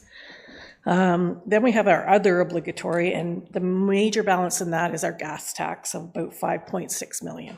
And our parkland and lieu is about 1.5 million of that. And then we have a little balance in former municipal, but in my surplus disposition report in April, we moved the majority of that, which was the Dyke and Downey estate, which we could only use the interest. We moved it to a trust fund so that the interest will be transferred from the trust fund rather than kept in the reserve category. We have no control over the investment. The estate executors look after the investment and send us the money. So, okay, next slide. So our long-term debt balances, and these were in the report as well as, I think we've mentioned them in the long-range financial plan. Not all of the debt is covered by taxes. And I think that that's a bit of a misunderstanding out there. And so we always like to highlight this, that we have a capital budget. Our tax levy and our water and wastewater user rates cover their respective debts. So the tax portion is all covered by general tax levy. The 42.6 million of the water and wastewater is funded by water and wastewater user rates. So it's not the taxpayer that funds that. It's only those who have actual water, receive water from the city, water and sewer from the city. Then we have the KLH debt, ultimately funded by the general tax levy because we fund the KLH corporation 100%. We're their shareholder. So net of any rents they receive, the rest of their funding comes from Halliburton, actually, and the city. Then we have our DC tax levy. So this is that debt that we've had to go out for to boost up the DC reserve to a positive balance. And so that's basically building before we have those DC charges. So it's sitting at 25.8, but it's covered from DC collections in the future. So it has no effect on our limit that we can go out for debt for. And then we have our Northwest Trunk debt. So when we finish the Northwest Trunk, we actually went out for debt to cover the expenses, and that's being recovered through the developers as they develop in that area. Okay, next slide. So now we're going to get into some financial indicators, and I think you did see this last year in the presentation for the 2022 financial statements. So we did provide some history of where we're headed. The tax arrears versus the total taxes levied is we are at a low risk at this point in 2023. We stopped collection efforts during the pandemic, and we actually delayed a due date, I think, in the pandemic as well for 3 months. So that kind of brought our ratio up, where you see that 8.13% in 2021. But we've been steadily in 2022 starting collection efforts again, and in 2023 we're seeing even more success at that. So you can definitely see where collection efforts do work. Prior to the pandemic, we were actually at 3.95% of the ratio here in 2019, and in 2018 we were at 3.56%. So we have a bit to go, but we're certainly doing, we're bringing that ratio down for sure. The next one is a comparison of all the municipalities. And I apologize, I just didn't know how to present this, but this, what you get when you go out to do research on other municipalities, you only have their FIR, their most current FIR that's on the ministry website. And because the 2023 FIR was due May 31st, 2024, not a lot of their FIRs are up yet. So I've had to use the other municipal data from 2022. Obviously for the city, I have 2023 value. So just wanted to make that clear, that you're looking at 2023 ratios for the city of Kawartha Lakes versus 2022. So as you can see, we're kind of in the middle. We're not the lowest, we're not the highest, but you know, I think definitely you see some of the pandemic effect in Prince Edward County area. When we get the financial indicators from the ministry, they give us south single tier, and really, which isn't relevant for us because south single tier include City of Toronto, I would imagine, probably the City of Kingston, City of Ottawa. Well, Ottawa wouldn't be considered south; it would be east. But I don't provide that anymore because I feel that that's more of a major urban centers. So I don't find it very reflective of other areas that we are more comparative to. So this is why I've chosen these five areas, and I've chosen them throughout the presentation here. Now, the next page is our water and wastewater arrears versus total water and wastewater revenue. I do not have comparisons for this. When you fill out the FIR, they don't fill out the water AR on the FIR. I can only see what the water revenue is. So I really can't compare, but I am comparing this to our tax arrears.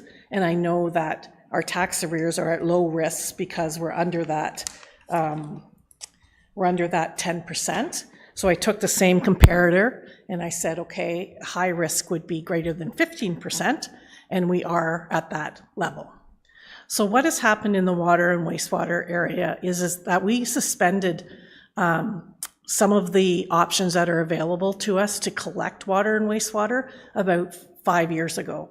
And some of that is the ability to shut off those residents that do not pay their water bills. So we did again suspend collection efforts in the pandemic and started again in August 2022 of doing some collection efforts in water and wastewater, but we haven't used the shut off, although we did indicate that that was going to definitely be something we were going to head towards in 2023. We have just in 2024 issued the first shut off notices to go out to residents. So we do have, I think I included it in the report, we do have other collection efforts that we could add it to the tax bill, but that isn't seeming to speed up the collection whatsoever. It just then sits on the tax bill. So it's not really doing much to collect the funds that are due to the city. Next slide, please. So here's our total reserves versus our total expense, another ratio that the ministry looks at. And so we were quite high in the pandemic time, but we received a lot of pandemic money that we put into reserves and used it out of the reserve. So that's why you're seeing such a high ratio in that 2020, 2021 time.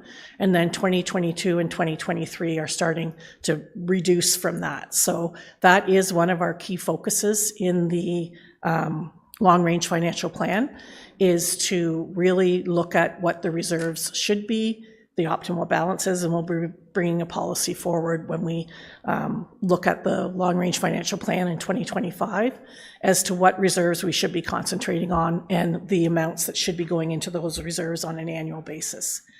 Because that's one area that we really want to look at, because this kind of is your savings and your ability to purchase those or do those infrastructure projects that you want to, as well as one of the key reserves that we've included is a tax stabilization reserve. So there will be money available to help flatten out the tax rate increases that might be needed in the future. So again, the next page shows the ratios. Again, we're looking at 2023 to 2022 for the city, and the rest of them are quite a bit higher. We are the lowest at this point. So this only includes reserves. It does not include obligatory funds. And I understand in a way why they do that, because our biggest obligatory fund is the legacy chest, and we can't use the legacy chest for anything city-related, I suppose. I suppose we could put in a project, but I don't know if that would get through. But it's, yeah, those are primary community grants and not something that is available to us. Okay, next slide. This is our debt payments, principal and interest versus our total revenue. So this is what we call the debt servicing ratio, and you'll be sick of hearing about the debt servicing ratio, I'm sure, by the time we've finished the long-range financial plan update for 2025.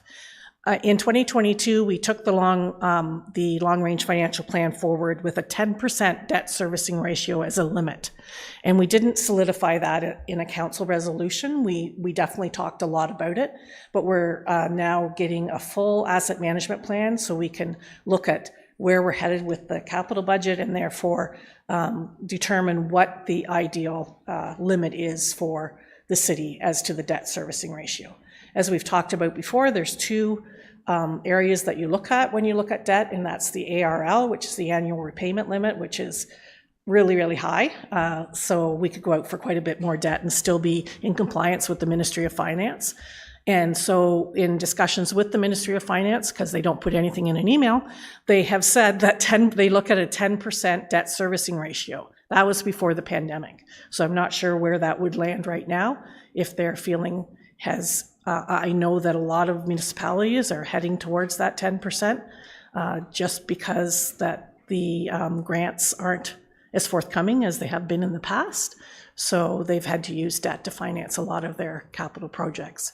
So right now we're sitting at a 5.39% debt servicing ratio, and it has come down from previous years. Remember, in 2022, we did not debenture, so that could be part of the problem. And it increases, or it will change as revenue changes, obviously. So as you get more revenue, you have a little bit more room to work each year. And so that's the idea, that it changes with the increase in revenue. Next slide, please. It's the debt servicing ratio with other municipalities. So some have quite low debt, some have kind of debt around in our area. I have talked to a few municipalities, not any of these, but Port Hope, Cobourg, and they are heading towards that 10%, if not more.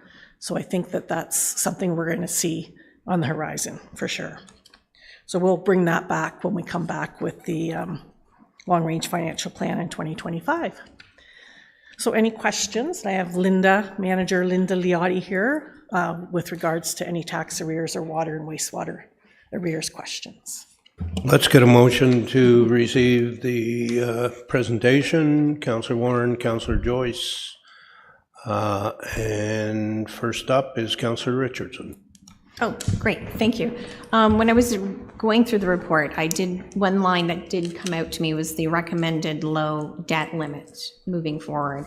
And maybe just to, explore a bit of how that impact or the importance of us moving in that direction. Okay, through you to the councillor. You have to understand that our debt limit includes Kawartha Lakes Haliburton Housing, water, wastewater, and the city, the tax-related debt. So we do have to come to a resolution of what the tax limit will be for each of those areas. Currently, prior to the pandemic and prior to our latest 2022 long-range financial plan, we had a debt limit of a total amount of debt that we could go out for. But that doesn't make as much sense because the ministry looks at total debt payments. So we're trying to get our limit to how much debt payment in principal and interest that we are willing to go out for and still be not in compliance with the annual repayment limit, but looking at that debt servicing ratio to ensure that it's not higher than a certain percentage. And we had landed on 10%, but with all the growth projects and backlog of infrastructure projects that we'll see when we look at the AMP in 2025, I think that it will come in 10% and maybe a little bit higher. And we have to split that amongst the three areas as well. Yes. Councillor Smeaton. Thanks, Mr. Mayor. Through you, that was a perfect segue for me. I got lucky on that one because my question is, you mentioned that the chest fund probably would never be available, but 2 weeks ago at Committee of the Whole, there was the concept of, this ties right in, the Yeah. borrowing from chest as a loan Yes. platform, perhaps. So now I have a little more context to how that might work. Could you just touch on that a little bit? Sure. Through you to the councillor. So when we go out in the Legacy Chest Fund for investments, we're going out into the market and trying to find the best rate. But sometimes that rate might be lower than what we're actually paying for debt. So if we could, maybe win a little bit on the debt side, so say it's 5% and we're only making 3% in Legacy Chest.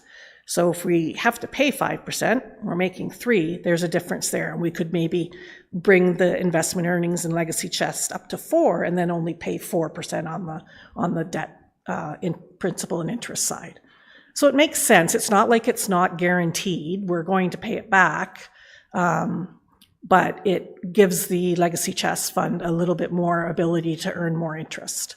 Yeah, because we have if you've ever looked at the investment policy for a municipality, it's very conservative. It's not like you're going out and getting 20% on anything. You just can't, because you have no guarantee. It has to be a certain rating. It has to be, it's very, very conservative investment policy that we're regulated by. Yeah. Councillor Warren. Through you, Mr. Mayor. Thank you, Carolyn. Just a comment, actually, when we started this many years ago, it was like 14% in arrears, way, way, way back. Mm-hmm. And so we have really done, or you have done an amazing job. Just wanted to say that.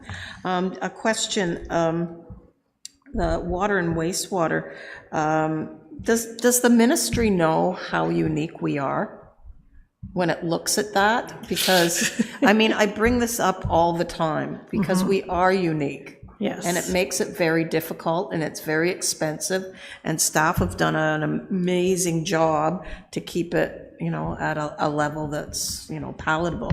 Right. But that's a question, and I will keep banging that drum because I think we should be getting more grants to help us. So that's my first question.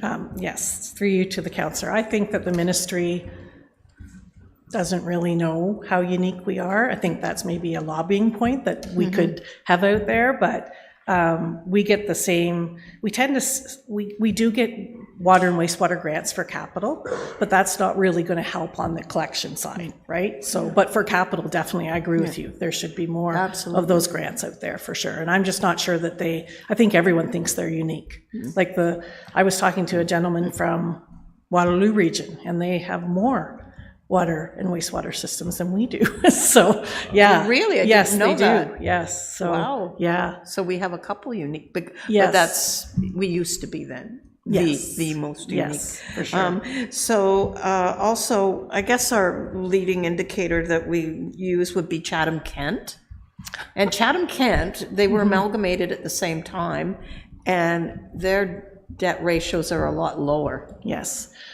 Chatham-Kent's a good one to say is a good comparator, but I've always thought that someone closer to us, maybe like Prince Edward County, would be a better indicator of where we should be. City of Peterborough's so urban that's not really, we're so unique, that we're so rural and we have little urban centers, but we I don't think we can compare to anyone, but I know that I look at Prince Edward County quite a bit as a comparator. Yeah. Thank you. Councillor Joyce. Thank you, Mr. Mayor, and through you. I'm just going to lean in a bit, and it's not a question, it's more of a statement. Sure. If I may. This came to me this morning, so I haven't had a chance to talk to the mayor or staff or fellow councillors on this, but it's tax arrears, and you actually said the word just now, the pandemic effect. Okay, well, the pandemic effect is still ongoing. I just want to, here's some research here. Nearly half of Canadians said they're struggling to afford household grocery bills. 45% they're more financially challenged now than before. The research director said the negativity that people are feeling reporting is unparalleled over the past decade. And you flip this over, half of Canadians said they're comfortable or thriving under the current economic conditions. Well, what's interesting with this is about half of people working work for government in some form, either directly for government or police, fire, paramedics, school teachers, you name it. They never missed a paycheck through the pandemic. And I'm pretty sure there's a pretty close parallel between those that are thriving and never missed a paycheck. So I'm going to talk to Manager Liotti about, and the mayor, and that when it comes to collecting tax arrears, those that were behind pre-pandemic, yeah, keep going after them. But those that started to fall behind during the pandemic, we can tease that out and just maybe have a little softer approach if we can possibly do that. So anyway, I'm going to bring that possibly to council later. I have more questions. It's more to do with the report, so I'll just hold off on that for now. Thank you. Councillor Ashmore. Thank you, Mr. Mayor. Just a couple questions to you, Carolyn and or Linda there to answer. I was just reading there, the Federation of Canadian Municipalities, we do take a lot of references from them and we get a lot of guidance from them. They released their new template, modernizing funding, and there was a discussion paper that they sent out to the members, which we are one of them. There's two questions here, so I'm just paraphrasing here. I'm actually quoting here. Some components of the Federation of Canadian Municipalities suggested fiscal framework include increasing direct annual transfers to municipalities by 2.6 billion, bringing the total to 5 billion, indexing federal transfers to gross domestic product, I'll get to that in a second, and broadening the eligible expenses under federal transfers to include operating costs and infrastructure. So the gross domestic product, the city of Peterborough has just announced that they're basing their economic development on GDP. So are we going towards that? It was kind of interesting because Mayor Leal is using GDP now as a major indicator in their economic forecasts. And through you to the councillor, I'm not sure if the director would like to comment, but I have not explored that at all. No, I have not.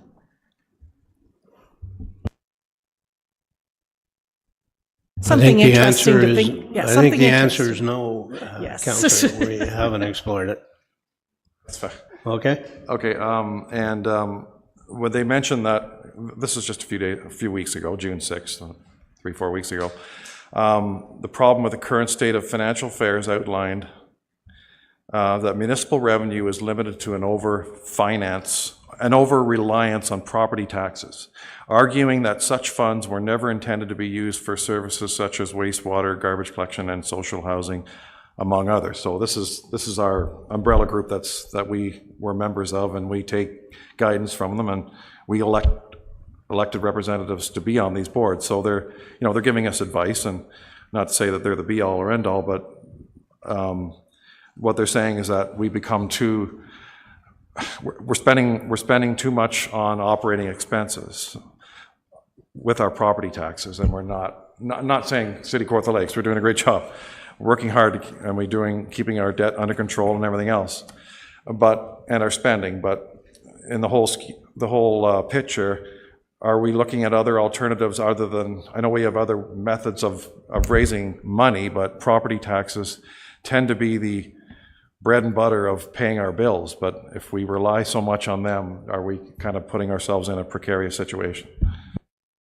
Through you to the council, I'll give it over to Linda as well. But we are doing a revenue strategy because I think in the past we have looked at where our revenue, like our user fees, sit at, and I would say that some of them maybe are a little low. So I think that's part of our long-range financial plan as well, to look at those user fees. Other than that, we've tried to raise interest income as one of an alternative way to raise some funds, and we were very lucky. I mean, I didn't raise the interest rate, but we were very successful in getting interest income, like significant amounts of interest income to help with that. Yeah, and then there's the tax levy, obviously, but it would be nice to maybe rely a little bit more on the user fees to look at various programs that we offer and make sure they're revenue neutral rather than running a deficit all the time. So I'll let Linda speak as well. Good afternoon through you. In terms of the fundamental concept of property taxes carrying the load of municipal exposure in terms of our budget, I think that's been something that has been well instead for many, many years. It's been even more challenging, as you noted through the FCM report, through downloading, particularly housing. So that's been another exposure for municipalities to incur and somehow operationalize. The only really cost recovery or opportunity for municipalities is through property taxes. We also investigate looking at how we have, working with economic development, if there's an opportunity to increase commercial, industrial, institutional base. So again, spreading it across not necessarily just the residential ratepayer, but our commercial industrial as well. But I would say that we don't face challenges uniquely to the City of Kawartha Lakes. I think these are challenges that all 444 municipalities face. It is challenging to monetize our services, because even at the end of the day, if we look at offering services, we're really in a cost recovery mode. It's not really to quote unquote raise a profit. So I think those are the challenges that we here at the City of Kawartha Lakes face, as well as other municipalities in the province of Ontario. Okay, thanks. And just finally, I think it was the last committee of the whole or last council meeting I mentioned about credit ratings, and you had said that perhaps this might be the time. I referenced Durham Regional Chair Henry saying that if it wasn't for the region having a credit rating, they wouldn't be able to get the infrastructure funding and financing that they have for their tremendous growth that they have in Durham region. We have a lot of growth here, but our growth is building as well. So we talked about it, but do you think that there's a time period that we may get a credit rating in the future? I know it costs money, but not a huge amount of money, but it would certainly, the benefits would outweigh the cost. Through you to the councillor. I think that we will look into it for sure. It's not a problem of getting infrastructure funding, it's a problem of the rate that you get. And Infrastructure Ontario does have a very competitive rate. I'd have to look at the other municipalities that actually have a credit rating, because when we looked the last time, they had indicated that they weren't even using their credit rating, that they were just using Infrastructure Ontario. So I will look into it. I promise to look into it. It won't be like tomorrow, but maybe this year, and as we go through to updating the asset management plan and the long-range financial plan in 2025. Thank you. Thank you. We have a mover and seconder. All in favor? And that's passed. Moving on to the report 921. That the report 2023 audited financial statement be received and that the financial statements for 2023 be approved as circulated. I have a mover and seconder. Councillor Joyce, Councillor Smeaton, any comments or questions? Councillor Joyce. Yes, thank you, Mr. Mayor, and through you. Treasurer Daines, I was just on the ARO, the Asset Retirement Obligation, just wrapping my head around that. I understand the in-out asset liability, but I'm just trying to, when I look at the financial statement, it's, one hand is 30 million versus 10 million. I'm just trying to connect the dots there. And I went through the notes. I may have missed a note on that. Sure. Through you to the councillor. There were quite a few notes on it. I'm not sure if they're understandable, but they're a lot in accounting speak for sure. So when you look at the balance sheet of the City of Kawartha Lakes, you'll see that your tangible capital assets are valued at $645 million. That's, of course, at cost. That's not at market or replacement value. So that's one of the, in my opinion, one of the downfalls, because it's not indicating that you have, you potentially have to replace $645 million of assets eventually. I would say that's probably double what your value of your, or even triple of what your value of your assets are today. But the way it works is the asset retirement obligation is an amount in the liability section, where the tangible capital assets are an asset, the asset retirement obligation is a liability. So it comes off the balance of the tangible capital asset. No, I understand that. Okay. It was trying to connect the dots on the numbers. So sorry, I've lost it now. Where was it? Here we are. Under liabilities, asset retirement obligations, 2023 is 30 million. But in the change in accounting policy notes, you have it as 10 million. That would be the number for 2023. That would be coming off of 2023. So the number in the balance sheet for 30 million is the amount that hasn't been reduced. We reduce it as if we're amortizing it every year. Yeah, okay. Okay. Thank you. Under the notes, summary of significant accounting policies, tangible capital assets, and this makes perfect sense, are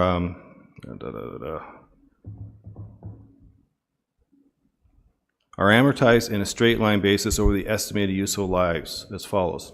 Perfect. But right underneath that, it says 1/2 of the amortization is charged in the year of acquisition and in the year of disposal. You can't have it both ways. Through you to the counselor. That's called tax law. That's basically, it's called the half-year rule. So when you acquire an asset, you only have to take half of it for amortization. So if you acquire a $10 million asset, you take only whatever if you're going over, I don't know, 100 years, whatever, you take that and you only take half of that as amortization. I understand. Yeah. Great. Okay, Yeah. perfect. Next question, Provincial Offences Act. Has it always cost more to administer than the revenue we pull in? Through you to the counselor. That has been something that there used to be really dependable revenues in POA, but they have reduced over the years. I would say that they're probably half of what they were 10 years ago. And again, that's a pandemic effect.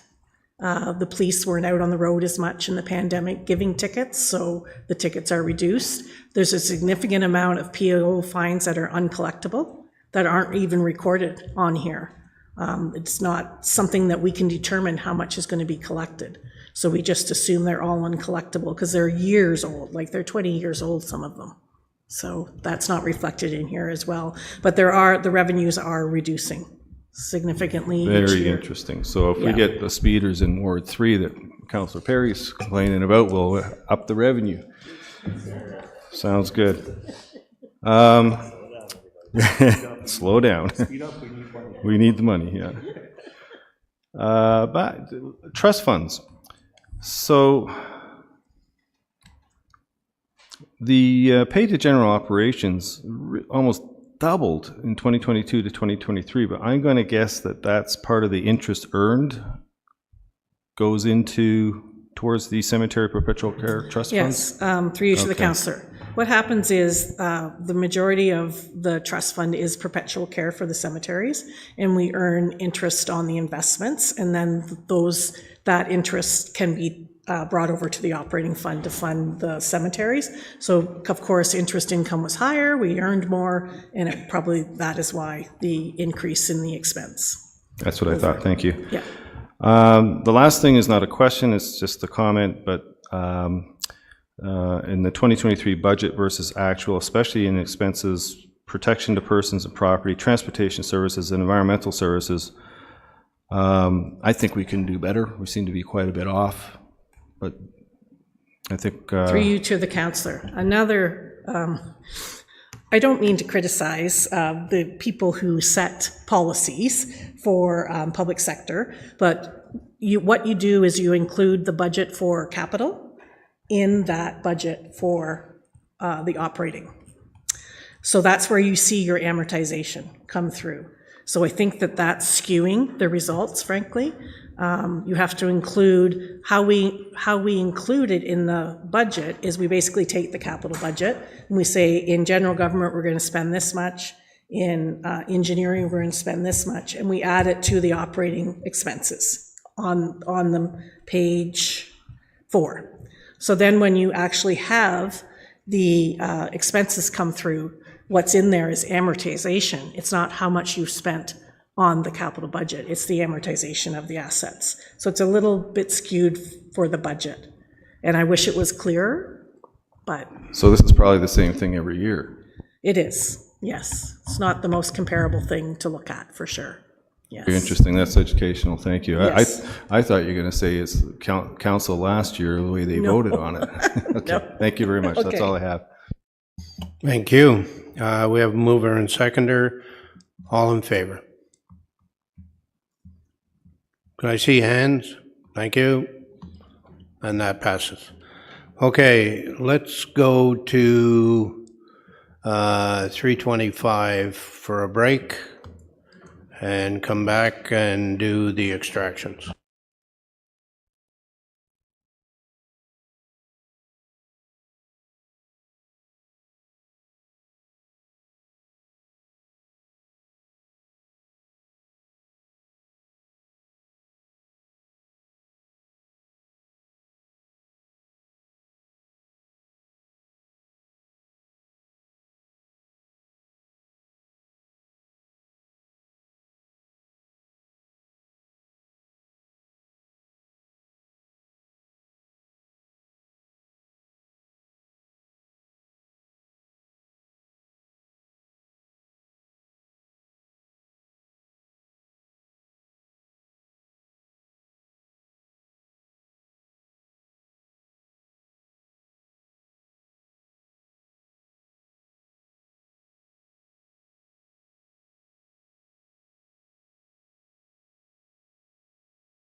Okay, call the meeting back to order. Move on to the consent agenda for Committee of the Whole. That the minutes of the Committee of the Whole meeting of June 4th, 2024 be received and the recommendations included in section 10.3 of the agenda be adopted, save and accept 10.3.2, 10.3.4, 10.3.6, 10.3.10, 10.3.13, 10.3.15, 10.3.17, and 10.3.18. I have a mover and seconder. Councillor Smeaton, Councillor Richardson. All in favor? And that's passed. First extraction is 10.3.2, Councillor Smeaton, followed by Councillor Ashmore. Thanks, Mr. Mayor. Through you, as I spoke to the CAO ahead of time, I want to thank Marilys for her deputation and promised a couple questions. We've heard numerous requests now from different stakeholders seeking clarification, just involving why we don't have GO, how the whole process works, and so on. CAO Taylor knows I have just two quick questions. Might you help us differentiate what is provincial and what is municipal for possibilities for groups that are trying to advocate? And secondly, possibly explain intentions from the city regarding this topic of interest at things like the upcoming AMO conference in Ottawa involving correspondence and that sort of thing. So all prepared, and we've had some great chats that I appreciate. Thank you. Councillor Ashmore. Thank you. Through you to either yourself or the CAO. Just wondering. This is to do with the Councillor Smeaton's extraction there.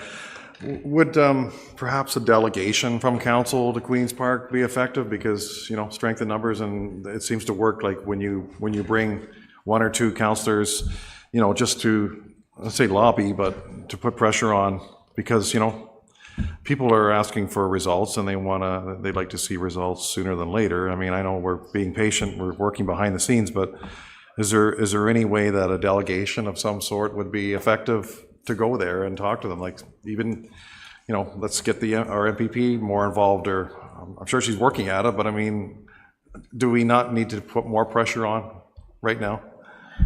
We are waiting to see if we get a delegation at AMO. We try every year. I speak monthly to the MPP and send her off to find out what the latest is, and we hear good noises, and we're just waiting for those to translate into something. That's what I can tell you. Is there somebody want to give a motion to receive the deputation? Do you want me to? Oh, yeah, go ahead.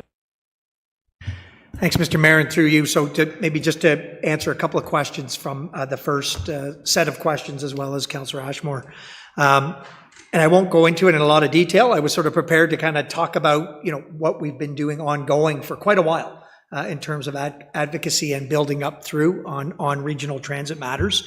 Mr. Neal's deputation actually cited a number of great milestones. And I agree with that sort of submission wholeheartedly, as well as the other deputation. We are very active sort of on all fronts, not just political advocacy, but even in the planning that was stated early on. That Greater Golden Horseshoe look, there's a transportation plan. It's actually been work ongoing for over 20 years. But it's certainly culminating now to, I think, our area, where we're starting to see connection now into the Greater Toronto area. We have staff that are on various working groups. We've made submissions through their planning. The Mayor mentioned we are planning to go to AMO this year, focused with the Ministry of Transportation to do a deputation on regional transit connections specifically with GO. And I think what we would do or commit to is taking these deputations and this advocacy from these groups and layering it into our advocacy. The time is here. I think we were probably a little bit more out there theoretically in terms of getting that connection, but I think the stars are aligning, and I also won't take the thunder out of sort of the Mayor's immediate efforts to look at a very specific program and connection as a start, and I know those discussions have been ongoing, and we're optimistic we'll have an announcement this year.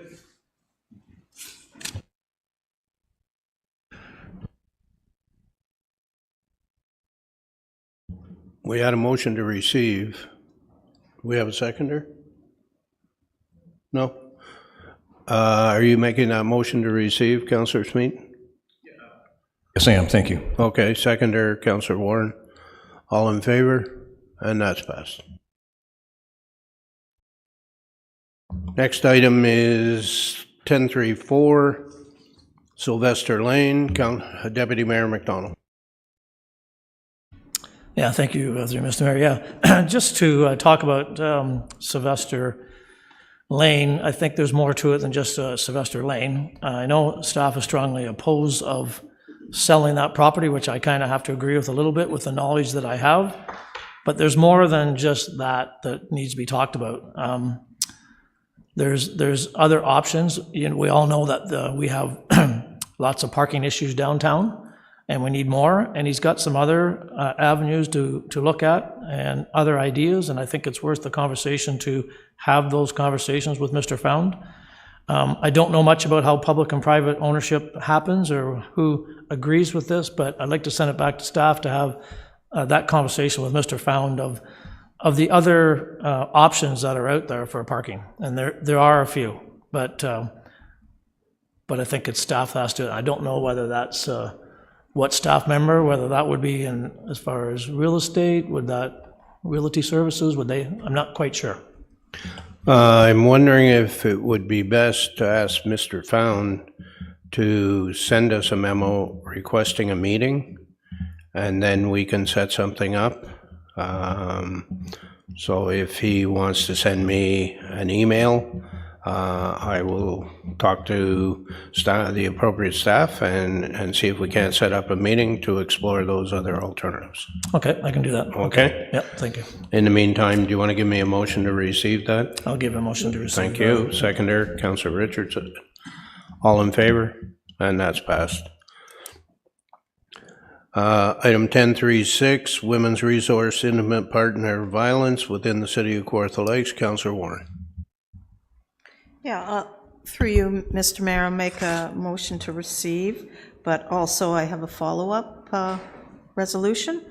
That the City of Kawartha Lakes officially declare intimate partner violence an epidemic as per recommendation number 1 from Coulaton, Kuzik, and Warmenden CKW Inquest, that the City of Kawartha Lakes requests that the Federation of Canadian Municipalities, FCM, and the Association of Municipalities of Ontario, AMO, declare gender-based violence and intimate partner violence an epidemic, that the City of Kawartha Lakes requests that the provincial and federal governments enact the additional 85 recommendations from the CKW Inquest, which provides a roadmap to preventing intimate partner violence from escalating to femicide. That the City of Kawartha Lakes requests that the federal government starts this enactment by adding the word femicide as a term to the Criminal Code of Canada. That the City of Kawartha Lakes requests that the provincial and federal governments provide the necessary support to municipalities, regions, and their emergency and social services to meaningfully address the gender-based violence and intimate partner violence epidemic, and that the City of Kawartha Lakes be directed to send a copy of this motion to the Honourable Premier of Ontario, Doug Ford, the Right Honourable Prime Minister of Canada, Justin Trudeau, Member of Parliament, Jimmy Schmale, Member of Provincial Parliament, Laurie Scott, and the Ministry of the Attorney General. Is there a seconder? Councillor Richardson. Did you want to speak to it some more? I'll just, intimate partner violence, often referred to as domestic violence, means any use of physical or sexual force, actual or threatened, in an intimate relationship, including emotional and or psychological abuse or harassing behavior and persons of any gender or sex can be victims of intimate partner violence. On August 16th, 2023, Justice Minister Arif Virani described gender-based violence as an epidemic in the federal government's formal response to the coroner's inquest, also stating that his government is committed to ending the gender-based violence epidemic in all its forms and is working to address any gaps in the criminal code to ensure a robust justice system response. By declaring gender-based violence and intimate partner violence an epidemic, the City of Kawartha Lakes can join the growing number of municipalities and regions in demanding action from all levels of government to address the growing epidemic. The incidences of gender-based violence and intimate partner violence have increased exponentially throughout the COVID-19 pandemic and has not decreased, while funding to provide and growing demand of services and support for victims and survivors has not kept pace. Thank you. Councillor Richardson? I don't have anything farther. Councillor Warren has really expressed the dire need of supporting this, and I certainly support it. And when our presentation by Ms. Williams and Harris from Women's Resources a couple of weeks ago really did nail the local impact, and I think this is a strong message that we should all support, so thank you. Thank you. Did you want to sum up, Councillor Warren? Okay. Calling the question, all in favor? And that's passed. Thank you. I don't think we had to do anything more with that, do we? No, we received it and... Okay. Item 10.3.10 is the active transportation plan. Councillor Warren, you had that one.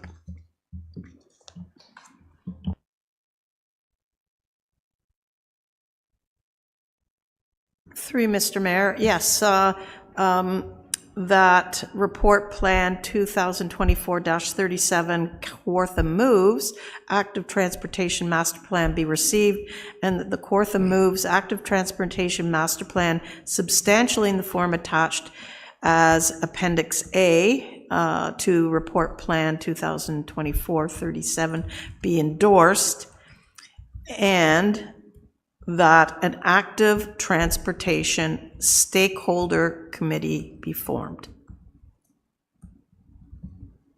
Is there a seconder for that? Councillor Perry, you want to speak to it? Just, a lot of these plans sometimes get shelved. I know of one that's close to my heart, the sustainability plan, and in that plan it called for a stakeholder group to help move some of the initiatives forward. So I just, going forward, I think this would be a positive thing. A lot of work's gone into this plan.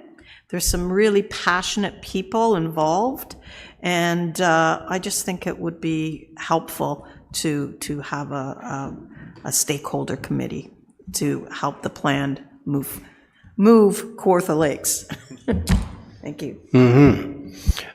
Councillor Perry. Thank you, Mayor. Just supporting the motion, getting public engaged, especially on an issue as important as active transportation. Those all feed into different aspects of plans that we have undergo, and so I would speak in favor of the motion. Thank you. Councillor Smeaton. Thanks, Mr. Mayor. Through you, just in case this doesn't go through, and I fully support it, but I have two questions. I didn't know that was going to be coming. So I just wondered, number 41 in the master plan refers to the staff member that'll be allocated, and that this year it's assigned to somebody who exists, and then it'll be a full-time position in year 2. And yet that isn't listed as one of the priorities. So I wondered, is it possible, is it still a living document? Now, if this goes through, this will be a question that I could come and ask the committee, your new task force. But in case it's not, is there any wiggle, is it a living document where things like that could be bumped up to guarantee that is? That was my first of two questions. So is that a conversation that can happen? Let's ask Director Johnson, do you, I guess it's Director Barry that is, when I think of active, I think of Parks and Rec, sorry. We're tied at the hip. It's okay. I think we're flattered.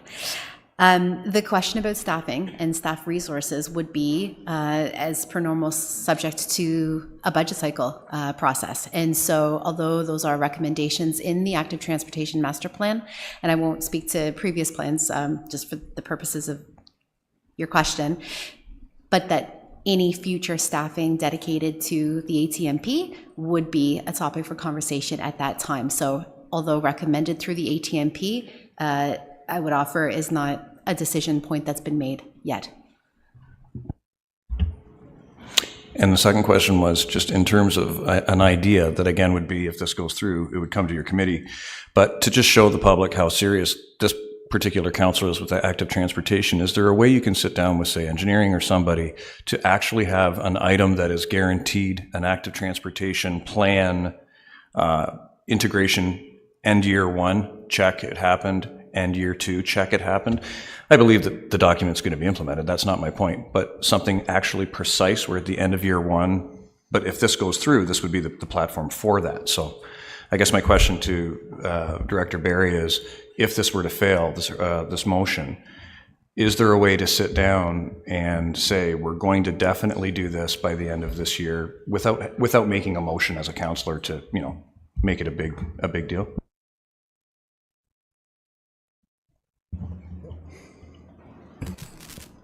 Mr. Mayor, through you, thank you for the question. So with any plan and implementation and the rollout, there is certainly an opportunity, if not a need and a demand for the staff that sort of have carriage of that plan to come up with an action plan and how we're going to incorporate through staff's work plans for the rest of the year, for the next year, how the objectives of the plan can intersect with the work that's on the go and new work that's coming. So that is always a priority and something that staff are responsible for doing. Yep. Councillor Richardson.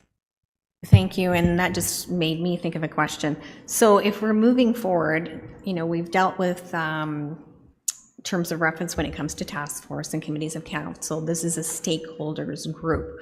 Are you looking for it to be existing forever, or is there like a term like through this council and revisit it? I'm just that's just some clarification for myself.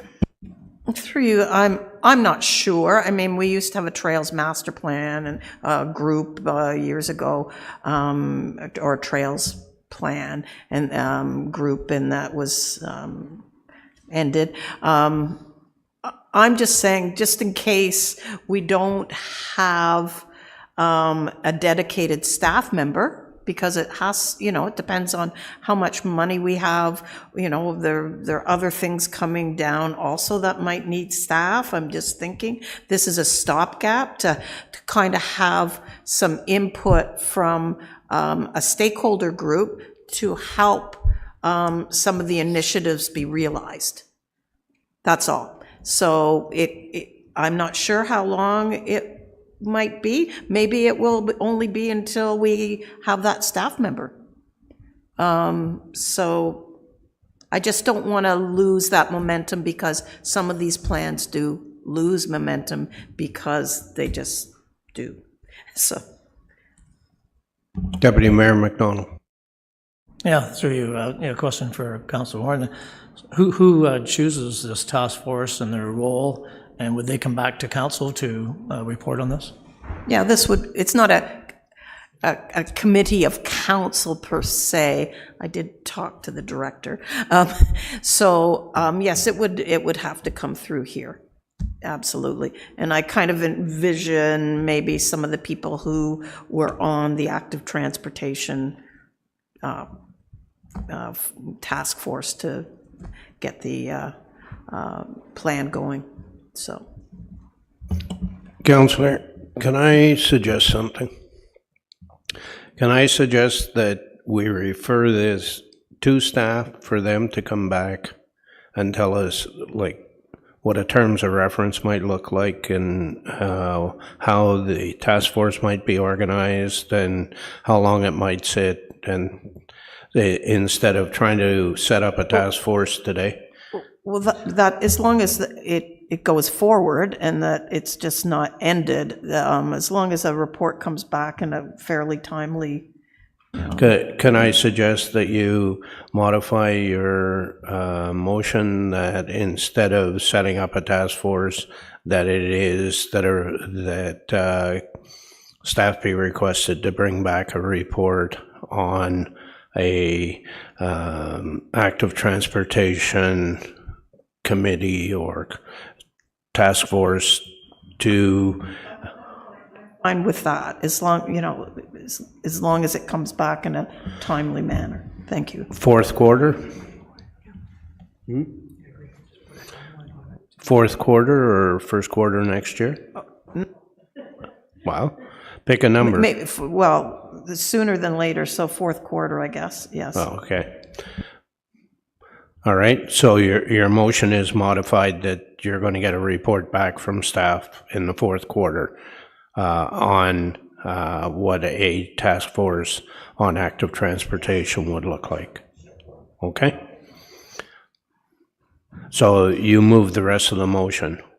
And Councillor Perry seconded it. You're fine with the change, Councillor? Very fine. Okay. All in favor? And that passes. Moving on to 10.3.13. We have Councillor Smeaton and his always stop. Thanks, Mr. Mayor. Through you, I'd like to make a motion that the four-way stop at William and Colburn Street be put in by the end of Q3. And if I have a seconder, I'll speak to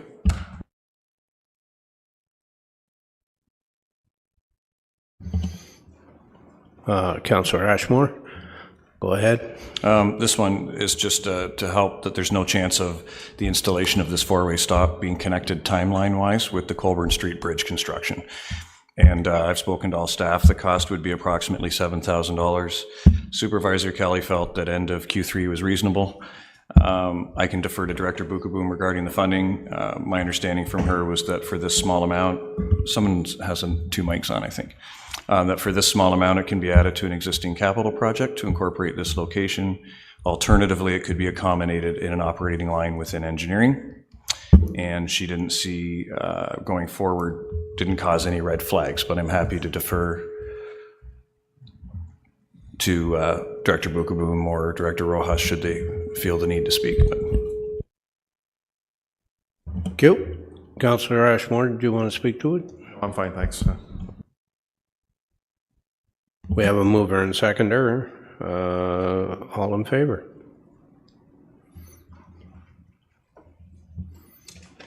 And that's passed. Next item is item 10.3.15, which is a review of bylaw 2017, municipal right-of-ways in the city of Kawartha Lakes. We have Councillor Richardson and Councillor Perry afterward.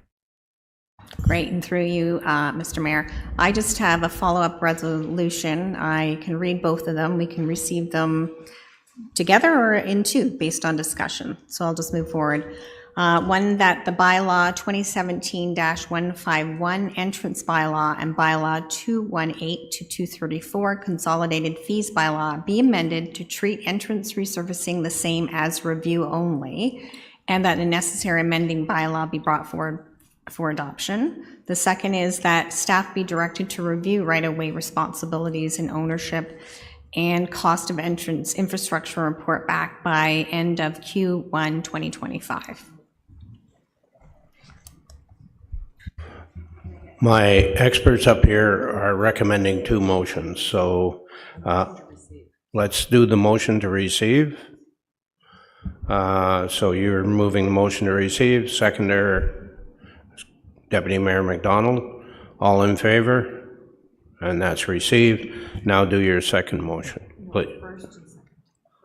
Sorry, the first and second. So one is to receive, and then these should be separate. Okay. Okay. So what they'd like is do it separately, that the bylaw be amended to treat entrance resurfacing same as review only, and that the necessary amending bylaw be brought forward for adoption as one, and then do the second as, okay? Yeah, I was fine with that. That's like I said, we probably have to do them as two separate. So that's the first. So if I have a seconder, I'll speak to it. Seconder is Councillor Perry. Okay, just at the last committee of the whole update on this report, I did have some conversation on the floor, and one was that reclassification driveway resurfacing as a review-only process, and have staff still go out with the resident to provide that guidance. And if this doesn't work, then they bring it back to council, and we'd have to do an amendment, right?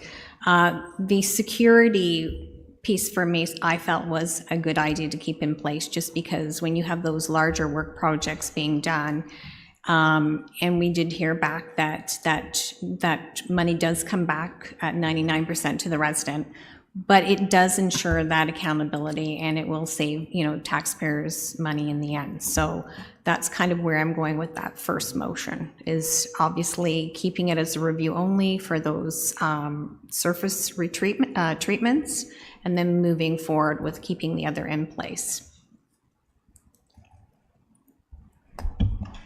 Councillor Perry?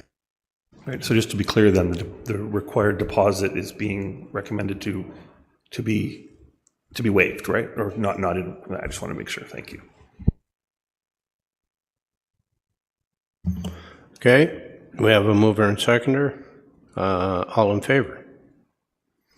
And that's passed. Your next one is that staff be directed to review right-of-way responsibilities and the ownership and cost of entrance infrastructure and report back by the end of Q1 2025. And Councillor Richardson moving that, seconder Councillor Joyce. Do you want to speak to it? Just quickly, for me, the second is just to explore a further report to see if it's a viable option to consider the right-of-ways, responsibilities, and ownerships. That's it. I mean, we don't know unless we have a report back to make a direction. Exactly. Councillor Joyce, do you want to speak to it? Yes, just a little bit. Within the report, I'd like to see when there's an entrance constructed, you know, the beneficiary of that construction, where it goes and the costs incurred with that in the report. Councillor Warren?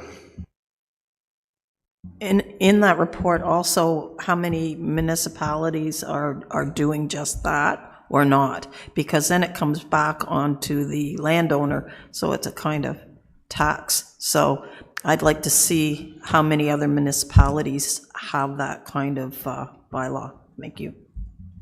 Okay. Councillor Smeaton. Thanks, Mr. Mayor. Through you, if just like hearing it right, there was a reference to another municipality in the original report from Director Robinson, and you're just following up to get a full report on this so we can explore this as an option with more detail. It sounds like that's what you want, right? Sounds great? Yeah, okay. Councillor Perry? Thanks very much. I think this is an excellent exercise in risk management and a consideration of where risk gets apportioned. We need information and data in terms of making that kind of call when there are indeed damages occurred to infrastructure in various road allowance operations or undertakings. As we talked about at committee of the whole last time, is the risk with the taxpayer, and that would just be repaired? Is the risk with downloaded to the resident who's having the upgrade? Is the risk with the provider, the contractor who may have done the work incorrectly? I don't know the answer to that, so I'm looking forward to having more information so we can make a very informed risk assessment decision on this important matter. Thank you. Thank you. Councillor Ash.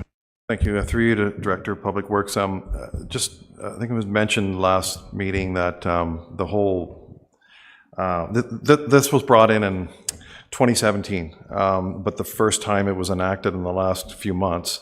And it was instigated because of one incident, and I believe it was one incident from a contractor who isn't even from the area. Was that correct?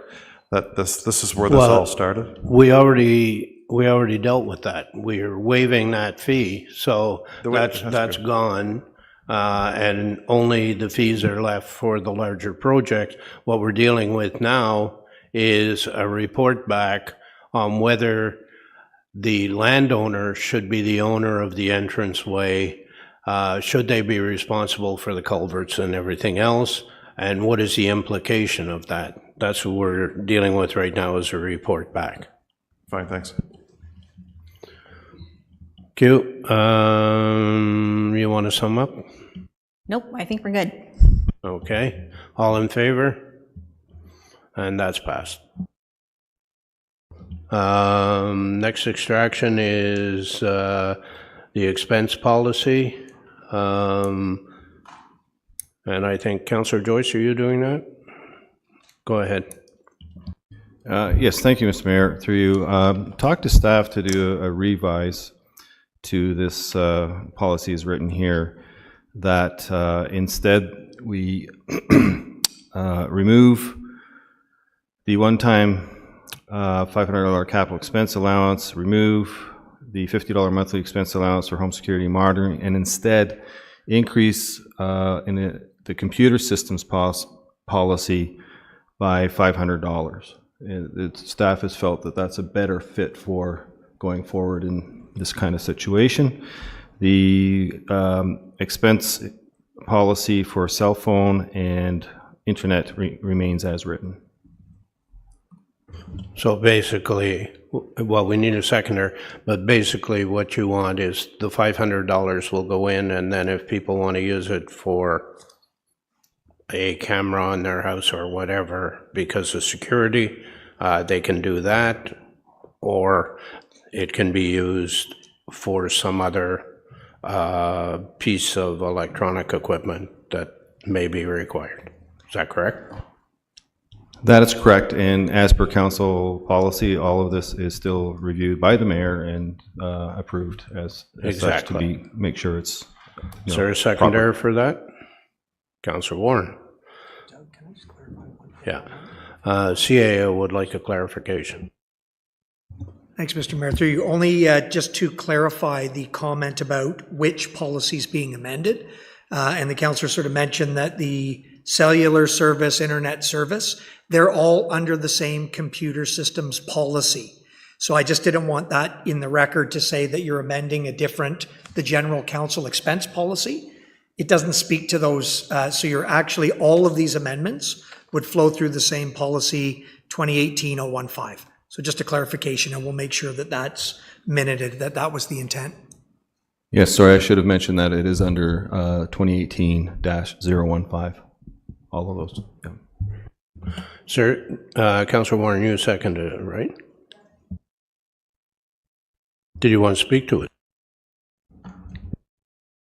When this came forward, I thought, gee, that's a good idea to have some cameras or whatever, and if this works, then if people want to do that for security, they can, if that's the bottom line, so. Councillor Perry. Thank you, Mayor. And yeah, I kind of liked the tailoring of this to the security cameras and Councillor Security. I was curious as to staff's rationale for kind of broadening it within the computer general line item. Thank you. So through you, Mr. Mayor, so I'll refer back to the committee of the whole recommendation, and it was just simply citing various amendments to the general council expense policy. That has sort of general guidance, but any of, hardware, software, equipment, phones, internet, all of those items actually refer through for council expenditures in the computer systems policy. So it's really just a change to where that is. And in that systems policy, it outlines thresholds for the maximum expenditure for internet, for cellular. It also provides guidance on general hardware, software that the corporation provides, and then other optional equipment that you can purchase as one time within your term. So the recommendation was just simply to add security cameras. We're not burying it under another category. We're classifying security systems as computer hardware, if that helps. Very much so. Thank you. Councillor Joyce, do you want to sum up? As mentioned before, I think I said enough. All in favor? And that passed. Next one is 10-3-18. Councillor Ashmore. Thanks. I'll move this as printed, but I just have a question through you to the Director of Public Works. When we install four-way stops and flashing red light beacons, we have different variations in the city. I'll give you an example. Fox's Corner near Downeyville, if you're ever out that way, you'll see it quite an eye-catching, which is great. You can see it from miles from the east. And then there are other ones that have maybe not quite as illuminated, I guess you could say. So my question is, and this isn't related so much this is stoplights. I've seen about a month ago, I was in Huron County, and stop signs, have reflective flashing beacons around them, and I have a video of one I took, that they are powered by solar, and they're quite unique. You can see them in the daytime even as well on a bright day. Are we looking at that as well? Like this is what other municipalities are doing, and it's quite good, these solar powered lights for the single stop signs. Are they being looked at as well? Please. Director. Through you, Mr. Mayor. So this is an engineering report, so I'll answer. The recommendation is to put, so first, all stop signs have reflectivity material on them, so that when light hits it, it reflects back. It's embedded in the sign. There is, depending on traffic and location, we oversize some stop signs, or we put regular stop signs in. That's sort of unique to the intersection. On top of that, we're recommending solar flashing beacons. So they're solar powered, not hooked up directly to the electrical grid, but powered by solar power, by the sun. And there are flashers on top of the stop signs. So that's what's being recommended in this memorandum. Okay, thanks. I guess my question is maybe related, not really directly to this, but it was... maybe have a discussion. I'll have a discussion, but I mean, also school guard crossing signs are like that, and they're permanent, or they're temporary, but they're very effective. I could have a discussion about that later. I'm okay. Thanks. So you moved the motion. Is there a seconder? Councillor Smeaton. All in favor? And that's passed. Moving on to Planning Advisory Committee. There's no correspondence for Planning Advisory, I don't think. So that the minutes of the Planning Advisory Committee meeting of June 5th, 2024 be received and the recommendations included in section 11.3 of the agenda be adopted. Mover, Councillor Warren, Councillor Richardson. Any comments or questions on the Planning Committee? No? All in favor? And that's passed. Councillor Yeo had... you have it? Okay. You want to go ahead with the consent matters? Can I just confirm the numbers? I got Sure. 12.1.1, 12.1.2, and 12.1.14. That's what I have. Okay. All right. Moved by myself, seconded by Deputy Mayor McDonald, that all the proposed resolutions shown in section 12.1 of the agenda be approved and adopted by council in the order that they appear on the agenda and sequentially numbered, save and except for the following: 12.1.1, 12.1.2, and 12.1.14. Thank you. Thank you. All in favor? And that's passed. First extraction, 12.1.1, Councillor Warren. Yeah, through you, Mr. Mayor. I just extracted it because I think it's a good news story that when we do sell a shore allowance, that information will be given to the new owners of the road allowance on how to maintain their shoreline. And in the report, there was a really long online piece, but I reached out to Kawartha Conservation and they are going to be working on a little pamphlet, so something smaller to hand out to prospective buyers. So that's all I wanted to say. So I'll move the recommendation as printed. Seconder? Councillor Smeaton? All in favor? And that's passed. Next item is 1212, Councillor Ashmore. Thank you, Mr. Mayor. The deputants came, Mr. Reel came the last meeting, Committee of the Whole, and described their predicament that they're in with getting a parking encroachment for their in front of their home on Snug Harbor Road. So we have a report here that's not recommending it, but I just would like to propose a motion forward, but I just want to give a bit of a background here. So they're not disputing that this road, if you've been down there on Snug Harbor Road, that this small road is privately owned. It is privately owned, but there is a public road that goes into that road. By the way, Snug Harbor Road, there's about 300 or 400 feet of it that's private, and we snowplow that all the time. And the developer owns it, and it's been that way for decades. But that's just an aside. But in this particular case here, there's already two agreements. There's already two lease agreements as neighbors, and one right beside them. So all they're asking for is just the ability to have them have a lease agreement to have an elevated parking structure, and they're paying for it 100% themselves, plus any staff time. That's what they propose, and that's what they'll honor, and they'll write that in an agreement. So I'm proposing, if I could read the motion, that council directs staff to enter into a license agreement to allow the elevated parking structure to remain within the road allowance. If I could have a second. See if we get a seconder. Is there a seconder for that motion?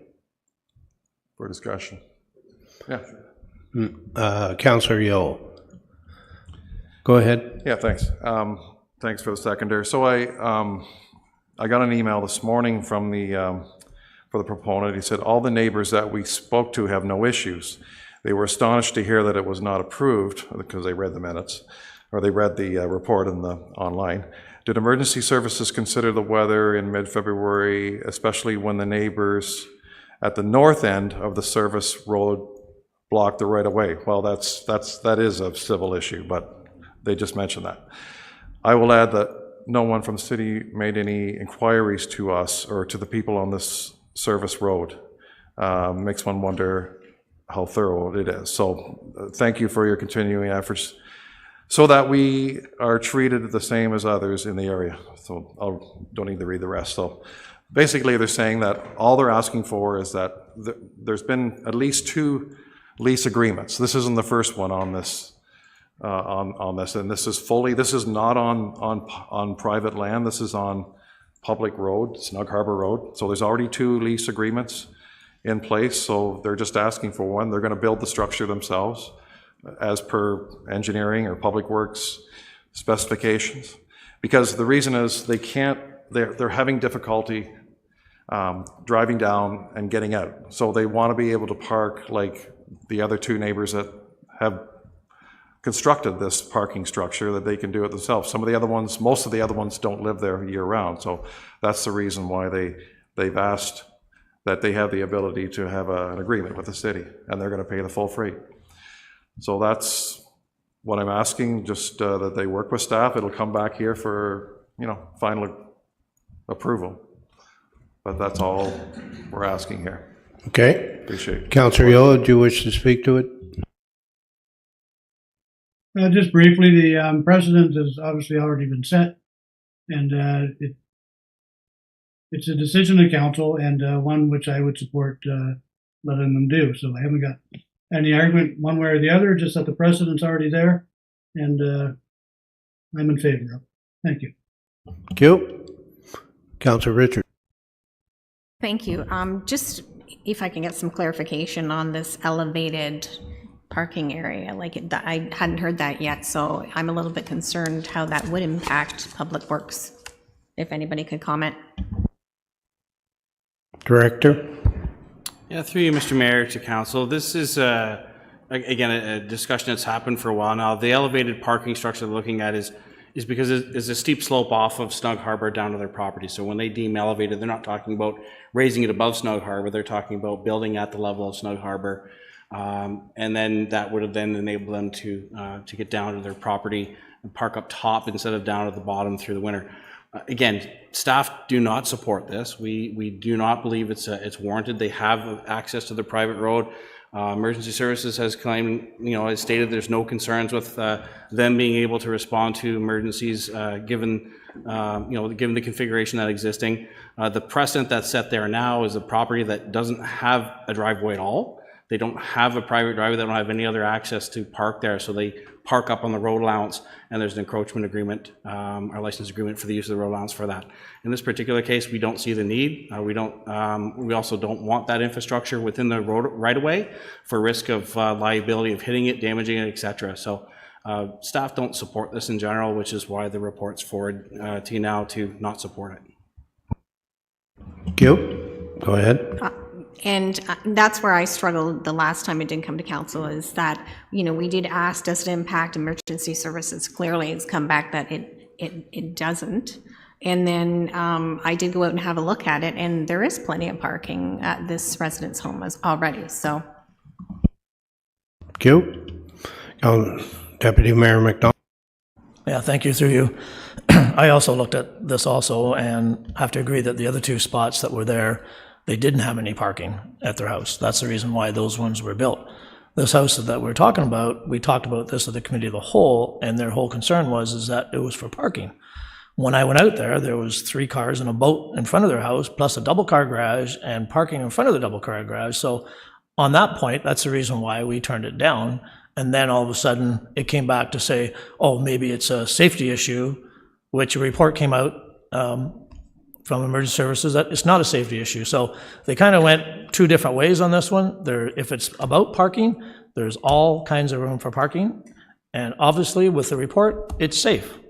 So I can't agree with this one based on the fact that there's all kinds of parking in front of their house.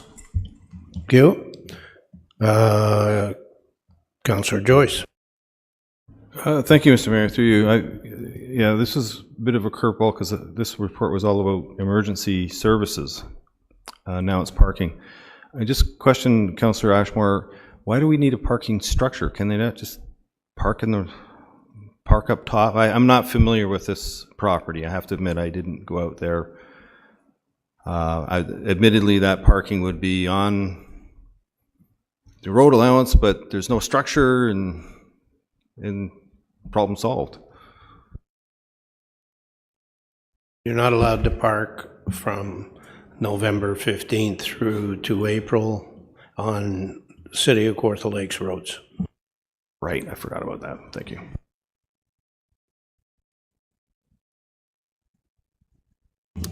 Oh, Councillor Ashmore, would you like to sum up? Thanks. So this structure, basically, it's not a parking garage or parking garage, or whatever. It's similar to what it is. It's stone. It's a structure, a 90-degree. What is there? There's already one there. If some have seen that, what they propose and what the other ones do is that they'll build their own access down to the private road, which is a stairs or a ramp, but most likely a stairs because of the steepness of it. But the thing is, we've already got 2. We've already had 2 that have been approved by the city, and they've been approved, whether it's the city or the former Fenland Township, which is where it is. But they approved it, and the existing ones do not impede any snow plowing ability at all. They're not a safety issue. If they were, they would have been told to take them to deconstruct them. So this is where I'm not understanding. If they build something identical to what's already there, why would it be an impediment to plowing or maintenance when the other two are not? It's identical. It would have to be identical. That's where I am on it. So, okay. Appreciate your support, and like I said, the proponents propose to pay 100% of the cost. Thank you. That was sum up. All in favor? And that fails. I have a motion to receive the report. Sorry, what is it? 1214. 14. 12. Yep. 1212, sorry. My vision's going. I see.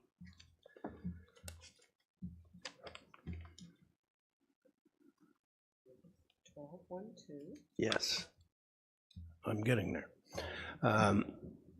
Yeah, that report, RS 2024-025, response to deputation for a request for a license agreement for a parking encroachment on Snug Harbor Road be received. I have a mover and seconder. Councillor Perry, Councillor Smeaton. All in favor? And that's passed. Our last extraction, 12-114, Councillor Richardson. Thank you, and I'll move the first as to receive, but I do have a follow-up motion. So I need a seconder on that first. Deputy Mayor McDonald. Great, here's my follow-up motion. Well, hang on, we'll get this received first. Motion to receive, all in favor? And that's done. Okay. Now your follow-up. All right, thank you. That policy CP 2019-005, the alcohol management on municipal premises policy, be referred to staff for inclusion in the policy review program with consideration to be made for the delegation of authority to staff for certain approvals, exemptions therein. Is there a seconder? Councillor Smeaton. Do you want to speak to it? Just quickly, I think with our new municipal event permit in place, which is really working well with our stakeholders in our communities, this motion just, can be included in our council review policy, and it just streamlines the process, and it would delegate authority to staff and save this report example coming to council today. We need you to include the one-time exemption for the event to go forward. Okay, I thought that's when we received the original. No, you just did the receive. Okay, I need that too then, please and thank you. Okay. Is that good with the seconder? Yep. Okay. Do you want to speak? You're I'm done? good, yeah. Seconder want to speak to it? No. All in favor? And that's done. Now can I say something? Sure, go ahead. Okay. I couldn't say this before, but we have the Pontypool Park Board and Pontypool Community Center hosting a community live band on Saturday, July 6th, starting at 7 o'clock in the Nimigan Park, featuring two for the show. Tickets are $15 each. So, I thought we finished with notices and motions at the beginning of the meeting. Snuck it in. Okay, that's the end of extractions, folks. More fun than people should be allowed to have, but... What? Yes, but that's not an extraction. That's a deputation that we deal with. You don't need to extract it. So we're doing 12-2-1. Can I have a motion to, as printed, and then Councillor Ashmore, you can do your thing. Councillor Smeaton, seconder. Councillor Joyce. We need a 2/3 majority vote is required to pass this specific resolution. Councillor Ashmore, can we pass the resolution? Do you have a question, or is it something you want included in the resolution? No, just basically, so we're taking it off. The resolution is to basically take it off the market that it's on now. It's on the market. It's to be marketed, to be sold. And originally it was to be used as, or sold as economic development for commercial units, or to a developer, or not to a manufacturer. So do we still have the ability to, okay, so if we pass this, that means it's going to be used for our infrastructure, and it's gone. It can't be used for any, it can't be sold for economic development purposes. It would be kept for our uses. I'm sure it could be, if there was a market for it, it might be able to be rented out for an agricultural purpose or something like that. But I believe that the case has been made for it to be kept in the municipal portfolio. Okay?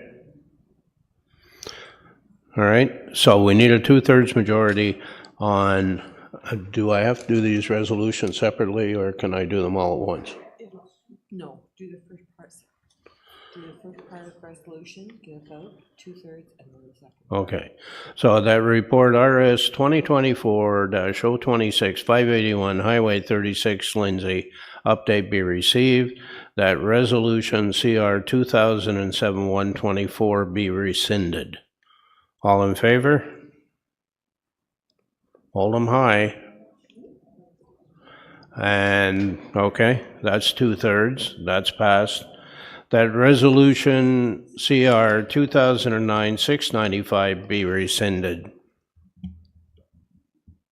All in favor? Oh, I need a mover and seconder for that? So is there a mover and seconder? Councillor Warren? What is your question? Through you. So this is being kept for basically expansion of the landfill? Possibly, or just so that we don't have somebody who buys it and then complains about a landfill being next door. Or it could be used for other municipal purposes. Maybe.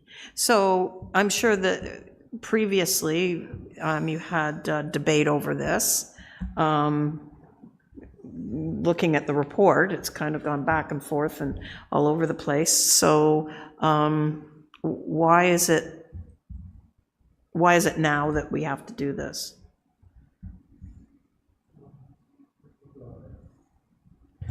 If I could then, Mr. Mayor, through you, just for very general clarification. So we acquired this large parcel of land as a buffer to the landfill.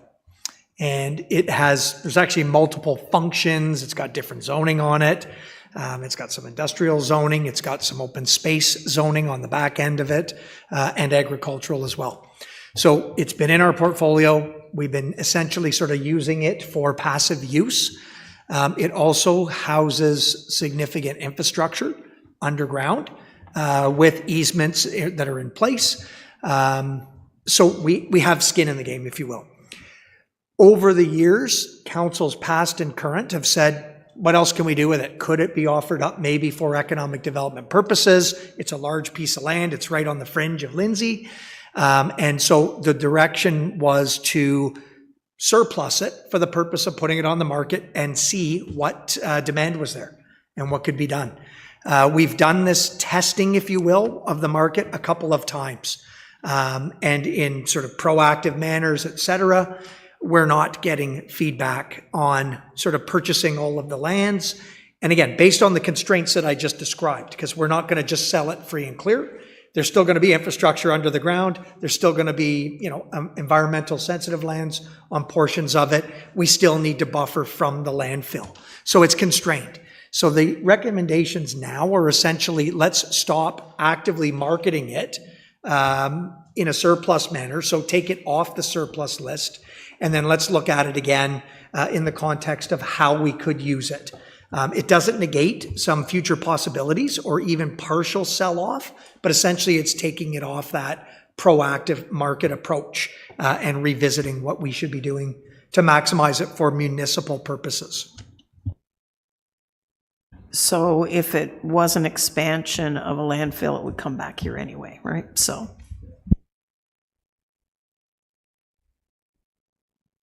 Councillor Ashmore. Thank you, through you to the CAO. So the landfill has a tremendous amount of land inventory on Wilson Road. We have hundreds of acres in there, and actually the Wilson farm is for sale right now at the corner of 36 and Wilson. But we don't need to buy that per se, but we have so much land that we're not even utilizing there. But this whole idea, we had potential buyers in the last, say, 4 years that wanted to come and set up manufacturing and create jobs. That's what it's zoned for. But with respect to the infrastructure, yes, there is infrastructure at the back, but that's the back maybe 20 acres. I think it's about 125, 130 acres, but the back 20 acres, that needs to be use that for easements for our infrastructure. But I just think that, right now, the state it's in, it could have been, we had 2 years now, we've lost 2 years where we could have rented this land because it's just growing weeds. It doesn't look the greatest, but anyways, that's another thing. I think we should have rented it, but until it was sold. But I just think if we support this, then we're just kicking it down the road. I think Economic Development told me they would love to market this property. I'm supporting them to market it. I'm supporting it. I'm supporting Economic Development to market it because they feel confident that it's saleable, and that you would get a manufacturer to come in and create a lot of jobs there. So that's where I'm at. But I just think that it's a lost opportunity if we just mothball it right now, for lack of better words. Councillor Richardson. Thank you, and I do want to pipe in on this one too, being on the last term of council, and I recognize what Councillor Ashmore is saying, but it was all this woulda, coulda, shoulda, all these people coming but never showing up. And I think with these MZOs that have come down on us, we have to look at maximizing our city purposes lands right now. And to me, that the possible land expansion and whatnot, and we can look at rentals, but I think at this time, just because of how many things have changed, we need to actually hold on to this land right now and stop posting it. Thank you. Councillor Smeaton. Thanks, Mr. Mayor. Through you, just a couple thoughts. Number one, to me, rescinding this helps ECDEV. It becomes city property, and Economic Development is staff members of the city. So it actually enables them to function at a higher level with this property. They're not real estate, they're ECDEV. So that's number one. Number two, whoever has their mic on. No, it's used. Thank you, maybe a battery's out or something. Number two, to me, the back and forthness of this report just shows that everything is for sale, the old cliche.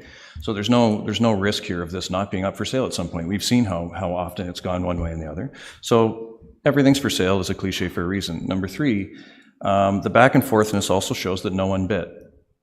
The end.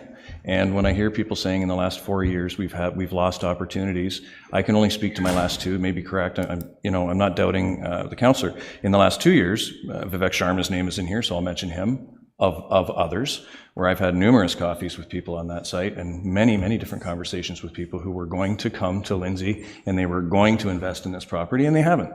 And the city hasn't done anything wrong. The reason they didn't come has absolutely nothing to do with the coffees and the conversations.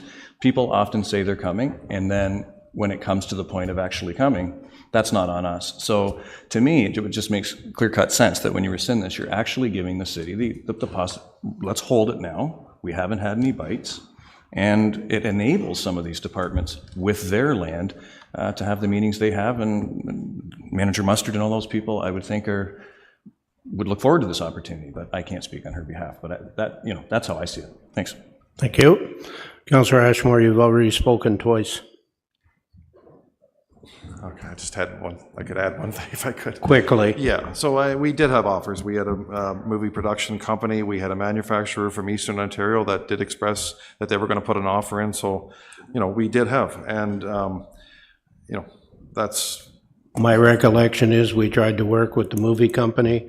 They had no resources and they couldn't do what they said they were going to do. The manufacturer from Eastern Ontario never came back. Those are my recollections of what happened, and I was reasonably close to it. But the land was taken off the market, so it wasn't marketed. From a real estate agent, I mean, that's their job. They market the property on our behalf, and it's been off the market. It hasn't been listed, so that the curb appeal isn't there because it's not being marketed. It's just sitting there growing weeds. Thank you. So we come back to... Oh, Councillor Yeo. Thank you, and through you, Mr. Mayor. So I'm just a little confused why we're doing 2/3 votes. So what's the end game? We want it off the market, and you're talking about all down the future and stuff. Why do we have to not declare it surplus? What's the reason? Why can't it just be surplus and not available? Is there a Municipal Act reason on that? See, Robin's putting her hand up. Maybe she can spread some light on my dark world.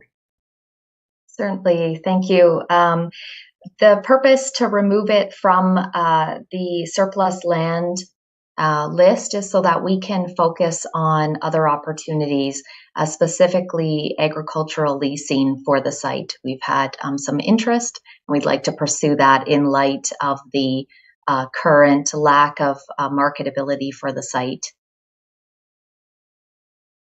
Okay. So looking to the future, if say we got 10,000 houses built, and lo and behold, they want to build a new hospital, would that land then need 2/3 vote to become available to be unrescinded? Do we have to do 2/3, or will this cut that out and then it can be declared surplus down the road with a simple majority? And I can be corrected by the clerk, but my understanding is that once these are rescinded, a simple majority vote in the future could declare it surplus. Correct. Thank you. Thank you. So we come back to that resolution CR 2009-695 be rescinded. I need a 2/3. Can I have a mover and seconder? Deputy Mayor McDonald, Councillor Joyce, all in favor? And that passes. Next, we have that resolution CR 2020-319 be rescinded. Can I have a mover and seconder? Councillor Richardson, seconded. Councillor Smeaton, all in favor? And that's passed. Next is that the surplus declaration of the city-owned property municipally known as 581 Highway 36, Lindsay, and legally described as part of Lot 25, Concession 6, as in A4 2096, except parts 1, 2, and 3 on Plan 57R7922, subject to R347885, subject to R295322 in the geographic township of Ops, City of Kawartha Lakes, PIN 63209-0151 LT be rescinded. Can I have a mover and seconder for that?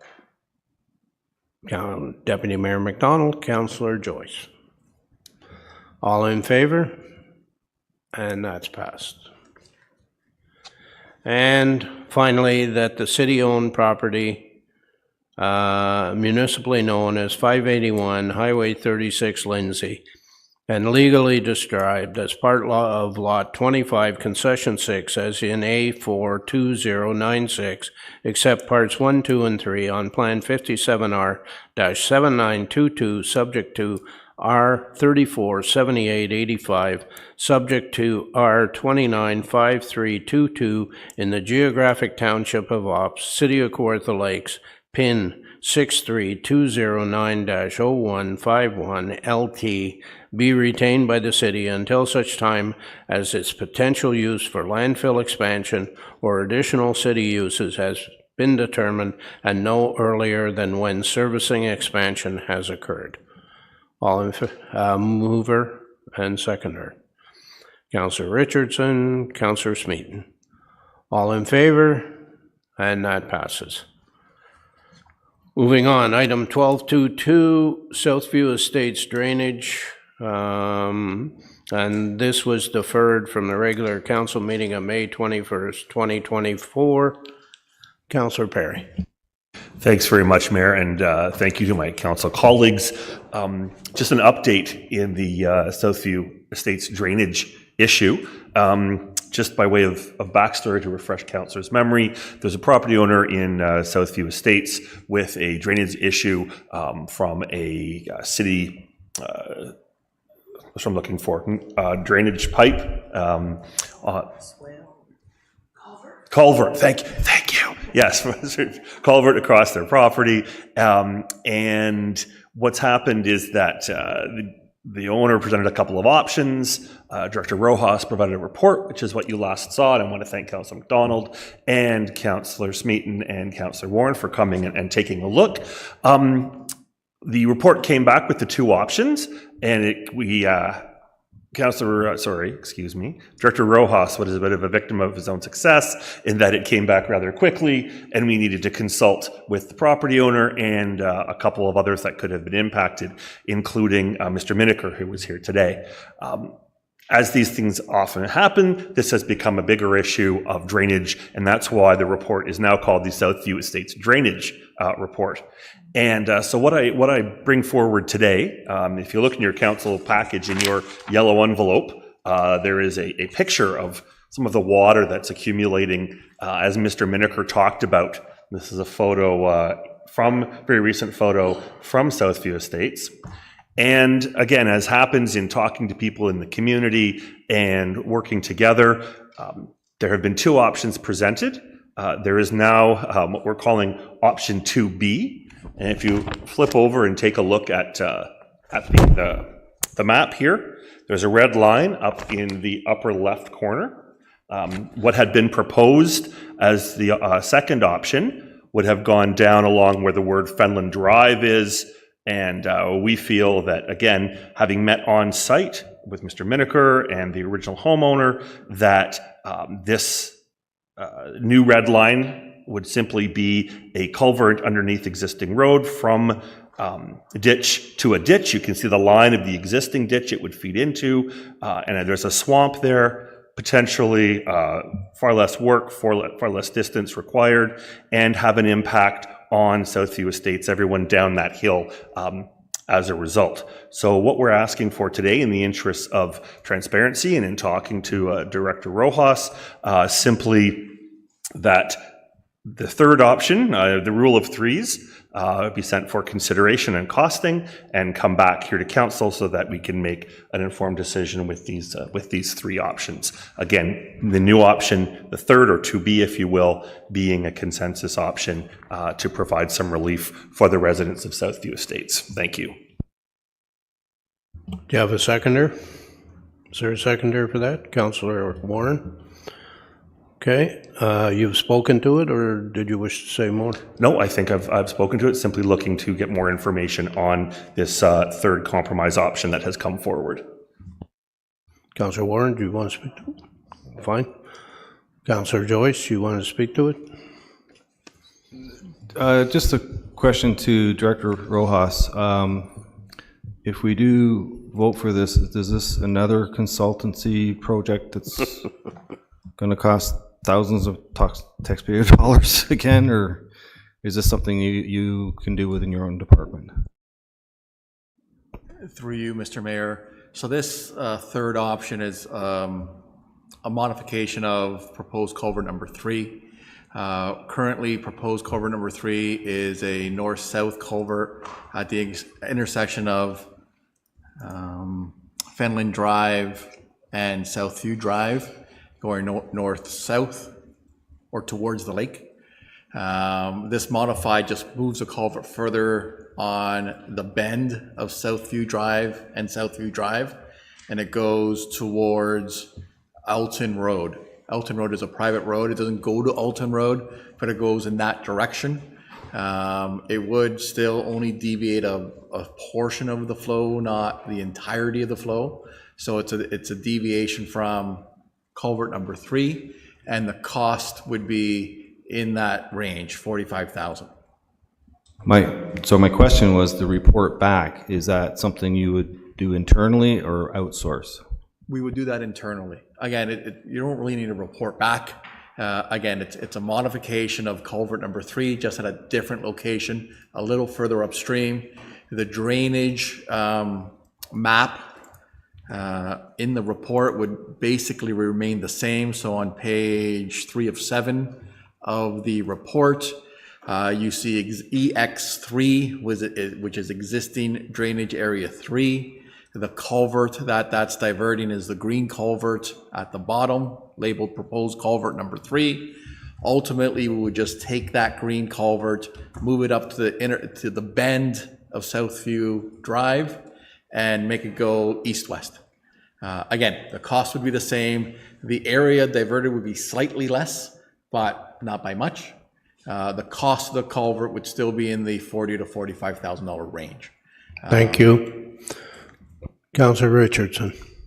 Thank you. Thank you. Just maybe some clarification to Councillor Perry too. So when I read through this report, it's pretty fulsome, and I mean, it's a lot of money, but it's not really showing much net improvement. So I struggle with that, right? What you're talking about, some additional information, is that based on the alternative suggestion that your deputation was today only? Okay. Thank you. Want to do sum up, Councillor Perry? Certainly, and thanks for that. And just a few things to discuss. I mean, one of the reasons that having walked the location of this new option, the third option, was hopefully saving money from the proposed 2, given potentially less distance to be traveled and the existing deep ditch that already exists there. So that's one reason we'd like to see an actual costing of what it might take. But for now, we're looking for that information to come back so we can make a decision on the rule of threes here, the 3 options. The net improvement, I look at it as a longer term investment. We've all seen increasing rain showers. We've all seen higher concentration storms. As Mr. Miniker said, it's getting wetter and damper in Southview Estate. So this would be a longer term investment than simply one or two cycles. And yes, what we're looking for is more information simply on the new option, option 2B, as I'm calling it. That was sum up. All in favor? And that passes. Thank you. Moving on, we're now into bylaws. Councillor Smeaton, I believe you have, got to do petitions. Forgot petitions. Item 13.1 is a request to resurface Laird Drive. A complete copy of the petition with 38 signatures is available for viewing at the clerk's office. So can we get a motion to receive that petition and to refer it to staff? Councillor Ashmore, I know you want to speak to it.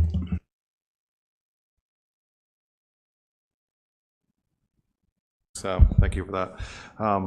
Just a question through you to Public Works or Engineering. With what sort of a timing in the next couple of years, hopefully our next cycle, maybe life cycle improvement for in the next couple of years maybe? I know this year we're pretty well tapped out, but what would you It would be forecast? engineering. I think it's Okay. engineering. Engineering, yeah.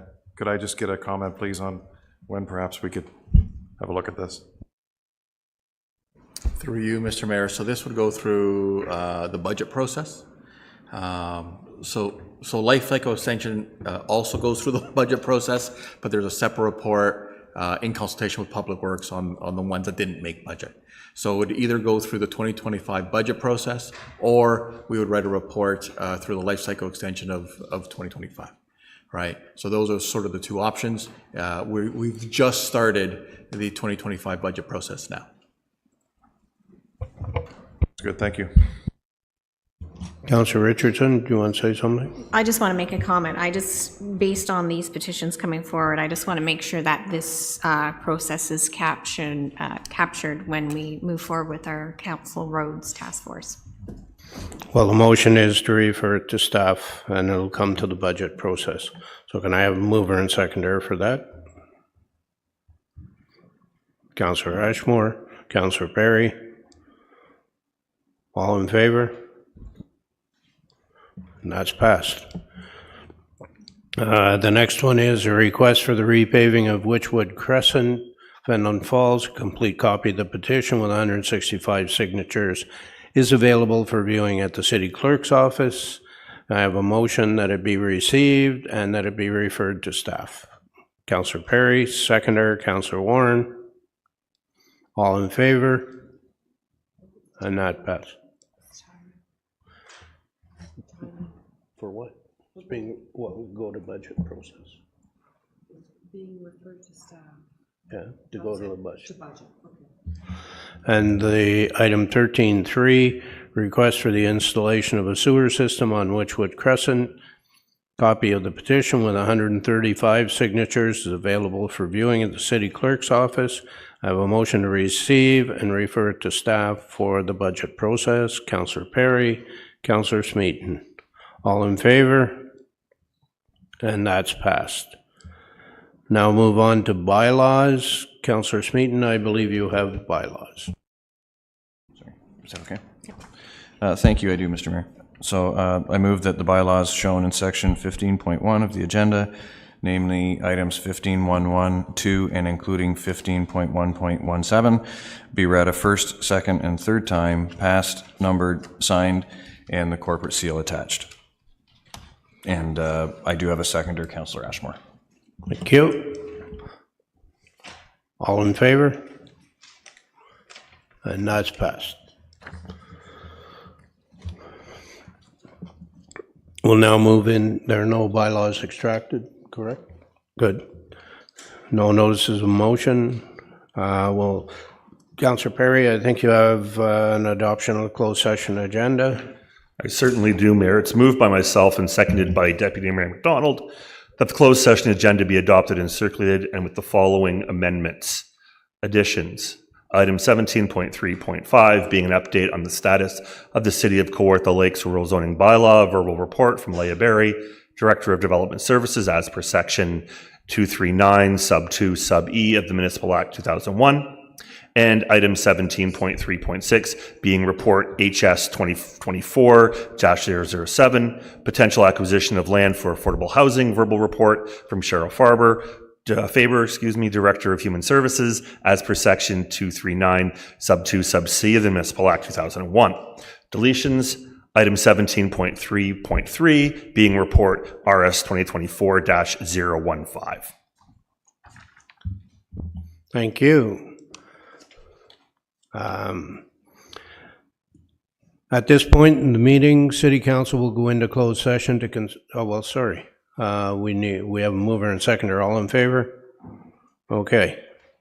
At this point of the meeting, City Council will go into closed session to consider items under Section 17.3 of the agenda. As per our procedural bylaw requirements, I'm asking all electronic participants in our meeting today to confirm to me by raising their hands that they are in a private room where no other persons can overhear the deliberations and the internet connection is secure and not publicly accessible. Hands? Thank you. That council convene into closed session at 4:49 p.m. Pursuant to Section 239(2) of the Municipal Act in order to consider matters identified in Section 17.3 of the regular council agenda, namely items 17.3.1, 2, and including 17.3.5. Do we need a mover and seconder for that? Didn't we? Counselor Warren, Counselor Joyce, all in favor? At this point, the meeting broadcast will now end for members of the public watching on Cogeco, your TV cable, the live stream of the meeting on YouTube, and the rebroadcast on cable, and Rogers Ignite will now be temporarily paused for members of the public. When closed session is complete, the live stream and rebroadcast of the meeting will resume to address the remaining open session items on the agenda. All remaining staff, with the exception of the CAO, City Clerk, and City Solicitor, are now instructed to leave the electronic meeting and council chambers at this time. We'll take 2 minutes.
Madam Clerk, matters from closed session.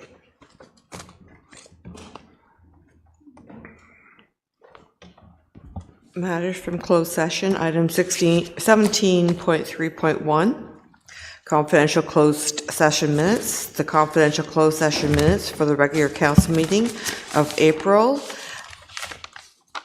21st, 2024 were approved. Motion is required that the following members of the public be appointed to the Development Charges Task Force for a term ending December 31st, 2026. Jeff Soley, Mark Wilson, and Bernard Finney. Motion's required. Mover, Councillor Perry. Seconder, Deputy Mayor McDonald. All in favor? And that's passed. Motion required. Item 17.3.3, report RS 2024 015 was deleted from agenda. Motion is not required. Item 17.3.4, Council received an update on OLT 23-000875-27 Stub Road, Kings Bay Golf Club Limited. Item 17.3.5, Council received an update on the status of the City of Kawartha Lakes Rural Zoning Bylaw. Council provided direction to staff. Item 17.3.6, Council received an update on a potential acquisition of land for affordable housing. Council provided direction to staff. Thank you. Deputy Mayor McDonald, I think you have the confirming bylaw. No, it was taken away. Who has the confirming bylaw?